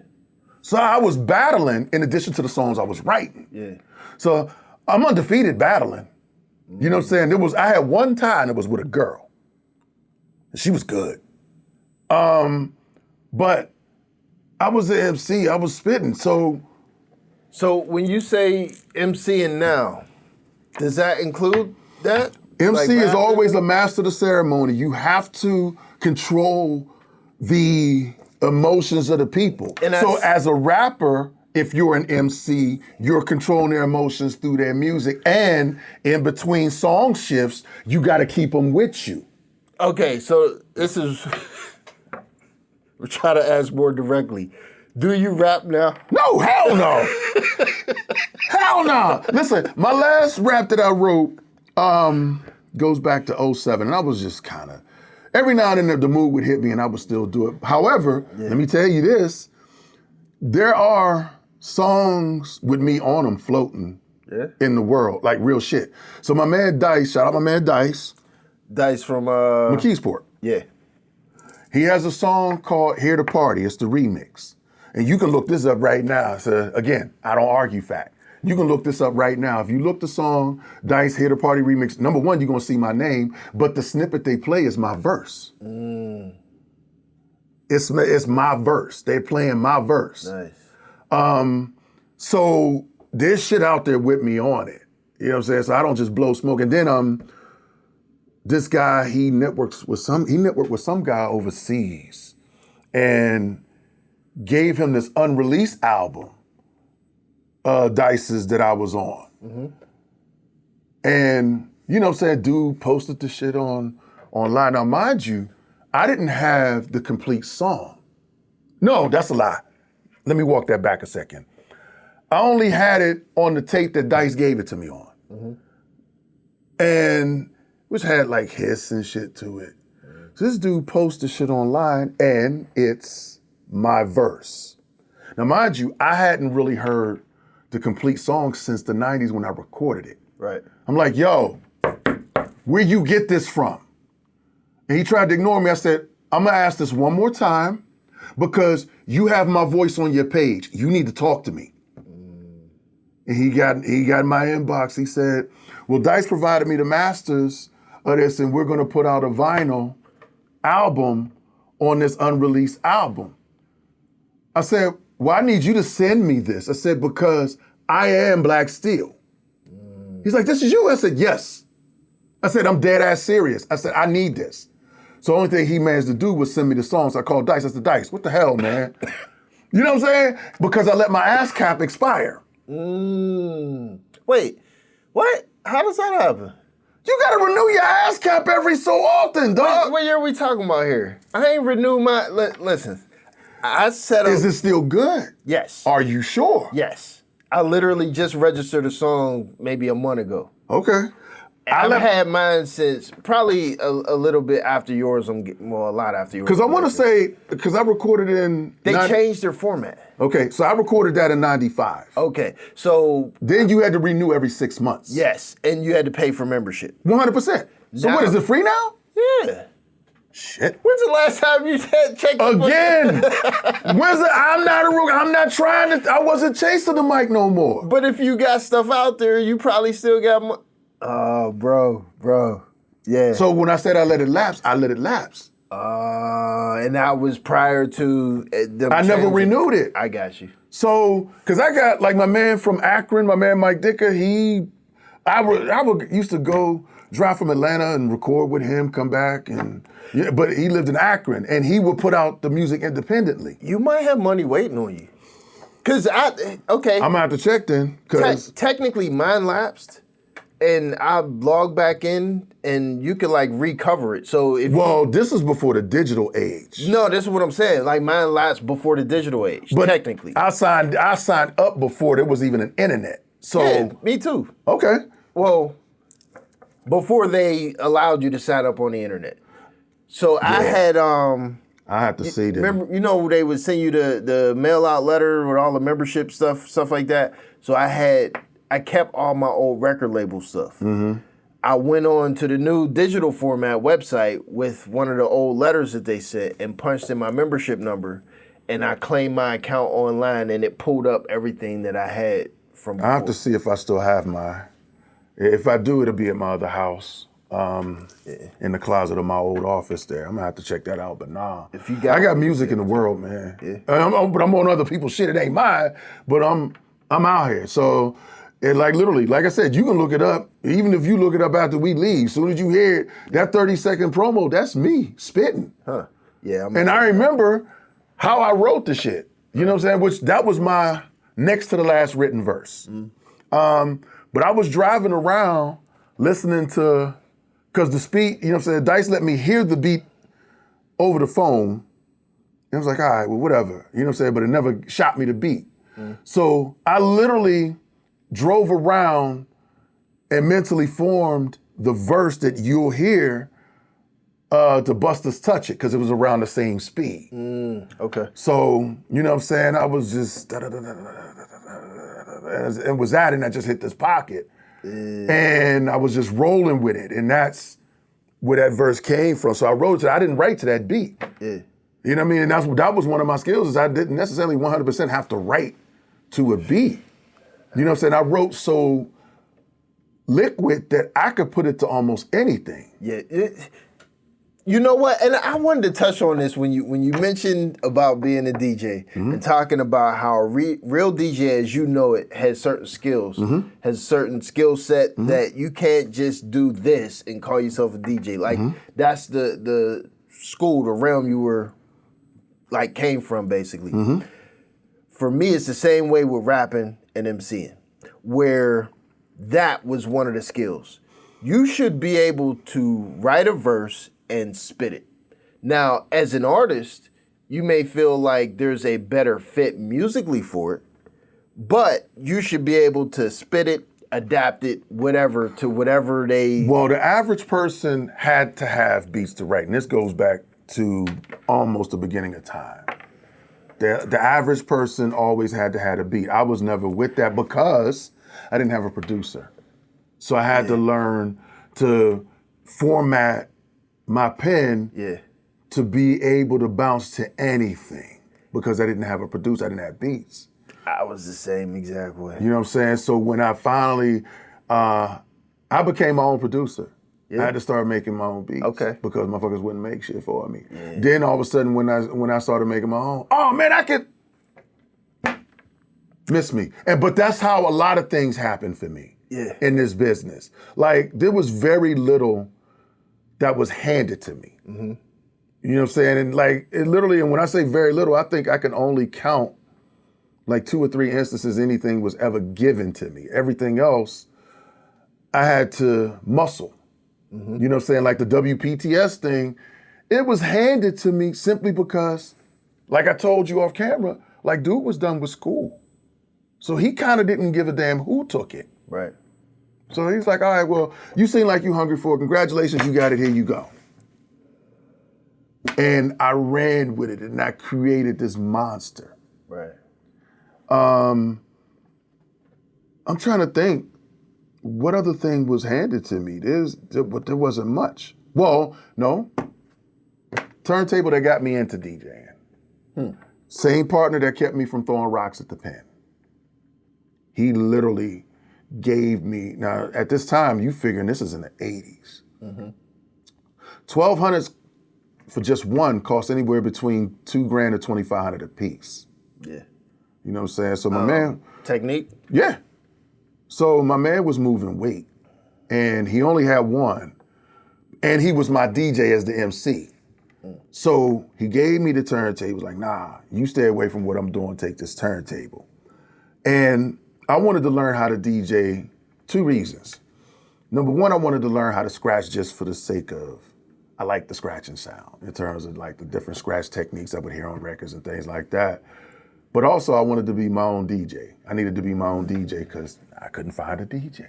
Now, once I started learning how to DJ and started making money with it, all right, well, so MCing, DJing. I'm DJing. I really want this to pop. This is what I'm putting everything in. Right. I'm getting paid for this. Yeah. So, I mean, I would do it from time to time, and I'd make beats and I'd record songs, but the money for this is now. Right. So kind of makes it hard to sit there and deal with something that you have to pay money to versus what you're getting paid for. Right, right. And it took precedence. Now, would I still write? At that time, I was still writing heavy. So you got the figure. Now I had WPTS and underground hip hop simultaneously. So anytime we would interview any local artists, you know, locals always want to spit. Well, that's when they learned that I spit too. And the way that I wrote, like my thing was punchlines. You know what I'm saying? Punches, similes, and metaphors. So give you shit to think about. I want you to walk away like, yo, where'd he come up with that from? Right, right. You know what I mean? And just hit that. So I was notorious for shutting down underground ciphers because I would always make sure I rhymed last. And who would want to follow that? Because I came from the era, the last MC was the strongest MC. Right, right. You know what I mean? Like nowadays it's not like that because motherfuckers ain't saying shit. It's, you know what I mean? Everybody want to jump on first because attention span don't last that long. You understand what I'm saying? But I come from an era where the last MC is the one who had the verse that nobody else before them wanted to follow. Exactly. And that's how I wound up like on the song that on Dice's 90s unreleased album, which I do have on vinyl now. I went to that session, I spit that verse. You know what I mean? He was like, let me you know what I'm saying, let me hear what you got, because the initial order was gonna be my man Doc Diesel, Doc Rich, he was from Braddock, who went out to LA and was writing for Dre. So it was gonna be him, me in the middle, and since Dice's project, Dice was gonna be the caboose. So I come in the studio, he put the beat on. Now mind you, I done lived with this beat. So I'm spitting to this beat, and I finished my verse. They hit the stop button, they sitting like this. Dice look at the engineer looks at BJ looks at the rest of the room. Dice said, I'm not following that. You got to go last. Yeah. So on the song, I'm last. Cause I'm hitting it. Yeah. You know what I'm saying? I was hitting it. You know what I mean? Dice got a flow like, his flow pocket is crazy, but I was coming with that shit because I was also a battler. I feel like that, the way that you explain that, this whole conversation, this portion of it, is lost. Like today, in today's generation, like as you said, I know exactly what you're saying. It's making me think of moments like that I can relate in my history. I'm like, yeah, I get it. I'm right there. That art form, that excitement, it feels like it don't exist. It don't. You wanna know why? Because nowadays it's vibe music. Don't nobody want to hear all that, and then the artist ain't capable of creating it. Yeah. You know what I'm saying? Like the public has allowed mediocre to trash to pass as heat, as opposed to requiring good music. Right, right. You know what I'm saying? Like Animal has This one song is like a love letter to Pittsburgh. Yeah, I heard that. Shit's fire. Yeah. And I like it. I'm not saying it just because the camera's rolling, because I wouldn't have brought it up if I ain't like it. Right. But when I listen to hip hop, because of my MC background, the first thing I listen to in hip hop is the bars. Yeah. I'm listening to what you saying. Right. Because if what you saying is hot, the song could always be remixed. Right, right. If the beat is hotter than you need to shut up. That's where I'm at with it. You know what I'm saying? And I take that approach into my DJing. I take that into my DJing because cut points come from what you've said. Think about what's being scratched. It's not about the beat. DJs ain't, they're not cutting the kicks and the snares. Right. They're cutting the words. Right. Battles are all based on words. And that's why it's hard to cut trap music. That's why you can't cut it, because they ain't said nothing. Right, right. And that's why I don't do them. I'll pass the trap party off in the Chinese second. I'll be like, yo, you know what? Nah, I'm not the best. And listen, I don't mind admitting I'm not the best man for that job. Right, right. Because when there was an establishment, I'm gonna protect the guilty. In fact, it was my last residency. That's gonna be the name of this podcast, by the way. Protect the guilty. Listen, and listen, you can run with that. That's a Blakk Steelism. You can use that. But it was actually my last residency. Mm. When it started to be trapped out and that's what the owners required and things like that, I would lean against the wall looking at my phone, yawning while the music is playing. That's never a good look as a DJ. I knew it was time for me to go, so I left. I quit. If this is what you want to do, have at it. Right. I'm not going grandstand, I didn't. I ain't do none of that. Yeah. That's why we still talk to this day. Me and them owners, we're good. We're good peoples. Yeah. You know what I mean? I understand what it is that they wanted to do. I didn't see that as a part of my vision. I'm out. I'm in your way. Let me get out your way. Yeah. Let you do it. So, nah, if I can't cut it, I ain't with it. I ain't with it. So, we just about towards the end. I got two questions for you real quick before we wrap this up. First question I've always wanted to ask you, why the 2Ks? See, that goes back to my MCing days. No C's in my name because you couldn't see me with the skill. 2Ks because I kick your ass twice when I touch the mic device. I like it. That's crazy. So yeah, it had nothing to do with Bloods and Crips and all that. It's all about MC shit. Yeah. Straight MC shit. I mean, you was on the hill with underground hip hop. Yeah. But I mean, related. And that's just it. Because it was crazy. We never started as a blood neighborhood. And gangs didn't even start until till later. Yeah. Till later. Here in Pittsburgh. Mm-hmm. Right. Wow, that's what's up. That's dope. All right. Last question. Do you feel you're successful? Yeah, I do. In terms of what it is that I wanted to do in this game after I saw the shit that they exposed me to, I'm very successful. You know what I'm saying? Do I feel like I'm always appreciated? No. I feel as though based on familiarity, they got too, you know what I mean, the local audience has gotten too comfortable with me. They're used to what it is that I do versus respecting. Remember how we started? Yeah. You know what I mean? Familiarity versus respect. Yeah. And you know what I mean? Like you can put some of these DJs in front of me, like you sitting there, the cast that you be oohing and on. You know what I mean? And I'm not even like this when it comes to DJing because I've never wanted to be a battle DJ just because of the amount of work you had to put in. Mm-hmm. Like literally you had to become a hermit in order to build the battle skill. Battling like the Q and Juice, like that type of? Like what Super C does.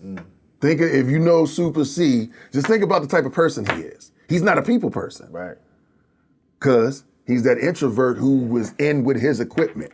And the skill that brought him up, I wasn't that type of person. Right. I had one foot in the streets. You know what I mean? So I developed more of a party rocker stance with a little bit of battle skill. Right. You put anybody next to that and then top that with my music knowledge, a lot of cats can't touch me. You know what I mean? And that's not appreciated here. Pittsburgh is the place of play the song. Yeah. You know what I'm saying? Pittsburgh is the only market in the continental U.S. and the rest of the world that wants to hear the whole song in public. Pittsburgh is the only place. The only place. So I never thought about that. So, well, the average Pittsburgher hasn't left the city well enough to know that. Yeah. You know what I mean? Now, do I feel I'm successful? Yeah, very successful at what it is that I sought to do. In fact, I've done more in the Pittsburgh scene that I could ever imagine, because a lot of this stuff wasn't on my plate. Right. You know what I mean? But to be the go-to to make, like, I make more than DJs just MCing events. And then if I have to MC and DJ, that's a different price bracket. Right, right. Does it drop the quality? Never. My quality is my quality. And if I feel I can't deliver it, I won't take the job. Right. But yeah, successful. So I mean, I appreciate the people that have supported me through this point in my career. You know, I do, because there was a point in time where it was highly appreciated. Now it's commonplace because they've gotten used to seeing it. Yeah, yeah. Versus putting it next to these people you sitting there eyeballing like, oh, this is my man. Body your man. That's crazy. And speaking of that, I didn't even get a chance to speak on it. Like, literally, this is, I don't know, like, we go way back. I don't even remember our first introduction, but I mean, it is to the point where I knew that you were going to be the DJ for my wedding long before I even decided who I was going to marry. Right. To the point, and for this time, like me being married now, I had such a small wedding. We didn't even have a reception or nothing. It's literally the only reason I didn't reach out. Right. My sister, I didn't even notice. She reached out to you on her own, whether it was her or husband, Brett. It was her husband, because he was a pharmacist at the CVS that I use in my neighborhood. So me and him got familiar. Yeah. So even before all of this, anytime I had to go to CVS or something, like, most of the time I was picking up stuff for my mom. You know what I mean? And on the rare occasion I would injure myself. Now I would have to go like, yo, man, I'm balled up. I gotta get. He's like, you know what I'm saying? Like, where's your prescription? He's like, man, I got you, man. And he would help me cut the line. Yeah. You know what I'm saying? So shout out to Brett, man. Good dude. But yeah, he told me. He reached out. As soon as he got with her and knew that he was gonna marry her, he was like, man, you're gonna have to DJ my wedding. And mind you, this was years beforehand. And then when they finally started pulling it together, he hit me. He was like, yo, you ain't forget about me, did you? You know what I'm saying? That type of deal. And that, just to shed some light on it, because he and I had never talked. Mm-hmm. Me and my sister Carm, like, we never got together and said, hey, who's your favorite DJ? Mine is Blakk Steel. You know what I mean? Right. So just that energy of, yep, I know, I'm going straight to Blakk Steel. Right. My sister, yep, going straight to Blakk Steel. Now, I have other DJs. Like, I have my personal DJ here in the city, Fat Joe the Gangster, the Down and Dirty Entertainment. They used to bring, who'd they bring? Like, Rough Riders and it's definitely Rough Rider, No Limit. Okay. They brought a bunch of people through the city back in the day. That's probably during the time I was in Atlanta, because that name don't sound familiar. Possible. You know what I'm saying? But a bunch of people, but in general, Blakk Steel has always been that guy for me. So I could tell you this, and you can take this as a stripe to your uniform too. Okay. Like, even before I saw you, I'd heard your name years before. You know what I'm saying? And because it was unique, I always remembered it. So when I finally put a face to you, it's like, you're this guy, because Kalaj Dame is a very unique thing. The collage portion, I was like, and the way it was spelled, I was like, huh. I said, I like the name. And I'm wild like that as far as like hip hop, because when it comes down to that type of thing, being an MC, a rapper, or a DJ, part of it is you have to have a name that'll stick. That'll stand out, yeah. And Kalaj Dame, I was like, I like that. And the name always stuck with me. Yeah. So even though I didn't know you to see you, you had a name with me, which is huge. That's dope as shit. So that's one reason why this is the Kalaj Dame Podcast versus it being some other name. Right. And a quick little tidbit connecting that. I got the name or gave myself the name originally because I was a huge Wu-Tang fan. Okay. Huge. So when I was maybe 15, 16 years old, writing all types of lyrics, I was using the biggest words I could find. I used to flip through the dictionary and stuff like that. I used to think, what are some different ways I could change the spelling of a word that gave it like a Wu-Tang feel? And I came with Kalaj, which had a different meaning as well. Yeah. Right. Nah, that shit was dope. Like I said, it stuck with me. It's one of the names that I remembered throughout the scene. Because folks came, folks went. Yeah. And that name had always stuck with me. You have no idea how I might look calm, but I'm on cloud nine. This is literally like, the audience probably won't get it, but this, and I tell people all the time, I get to sit across from the people I looked up to. The people that inspire me to create, the people that inspire me to do more, to learn, that, Blakk Steel at one point in time was the guy that was behind the gate. When you're at an event and you're over here on this side and, next to the bleachers and you're looking like, I wish I could get backstage. And there's a DJ up there on the stage and there's thousands of people everywhere. Blakk Steel was that guy. And I was a kid sitting on the bleachers behind the gate like, wow. And to be able to sit across the table from you and have this conversation. It's humbling, man. For me, it's humbling. It's definitely humbling. I've been in this game almost 36 years, man, and everything is always humbling. It never stops feeling like day one because it never has to be. Yeah. You know what I mean? Like in this industry and in this business, man, it's all about choices. Right. You know what I mean? They have to choose to like you. You know what I mean? Select liking you. Like you could be as dope as you want, but if they don't rock with you, they don't rock with you. Right. So the fact that this is the thing, like for me, it's always on. Like when you ask me, you know what I mean, would I sit down with you? I mean, especially knowing that interviews and interviewing folks on podcasts is the new hustle. That's the new music industry. Yeah. You know what I mean? Like I would never charge for an interview. Right. You know what I mean? To me, that don't make no goddamn sense. You know what I mean? You not interesting enough to do it for the free, type of deal. So, and the fact that you even ask is humbling because you thought enough of me to want to extract. Yeah. To me, it's all humbling. So, trust me, I appreciate you. Thank you again, brother. Yes, I appreciate it. It's been a great conversation. Yeah. Hey, listen, I hope the locals learn something today because that's the bulk of the conversation is giving them game. So hopefully they learn something. Yeah, absolutely. Yes, indeed. You know what it is? It's my play cousin right here, Blakk Steel. And we won't say DJ Blakk Steel simply because he's far more than just a DJ. And that's exactly why I don't always use it. Yes, sir. Oh, man. My play cousin, Blakk Steel. I'm Kalaj Dame. You know what it is. See y'all next week. Fuck, I wrote it down. and you taking them notes. Why would I? Mr. Money Well Spent. Right. Look, Mr. Money Well Spent. Yes, sir.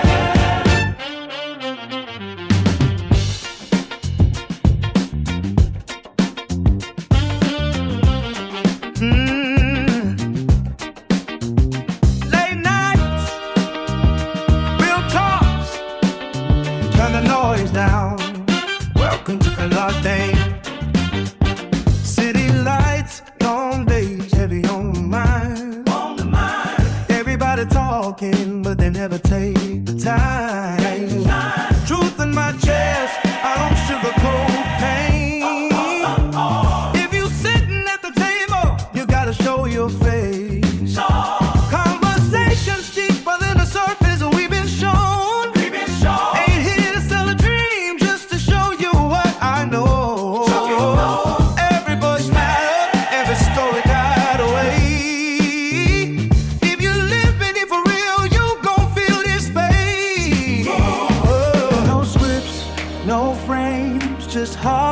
Time. If you listen close, you might change your mind. We don't argue just to win debates. We just shine a light where they hide the grave. This the Kalaj Dame Podcast, where the real don't gotta broadcast. Every truth gotta pass, every voice gotta lane. This the Kalaj Dame Podcast. Pull a seat, let the walls crack. If you ever felt unseen, you gon' feel your name. Yeah. From the block to the boardroom, same questions asked. Why we build so fast, we never heal the past. I don't play judge, I don't play your role. I just let you talk while the story unfold. Bridging gaps, they pretend they there. Men and women trying to meet halfway, no filter. But respect stay intact. If it hit too close, that's a personal fact.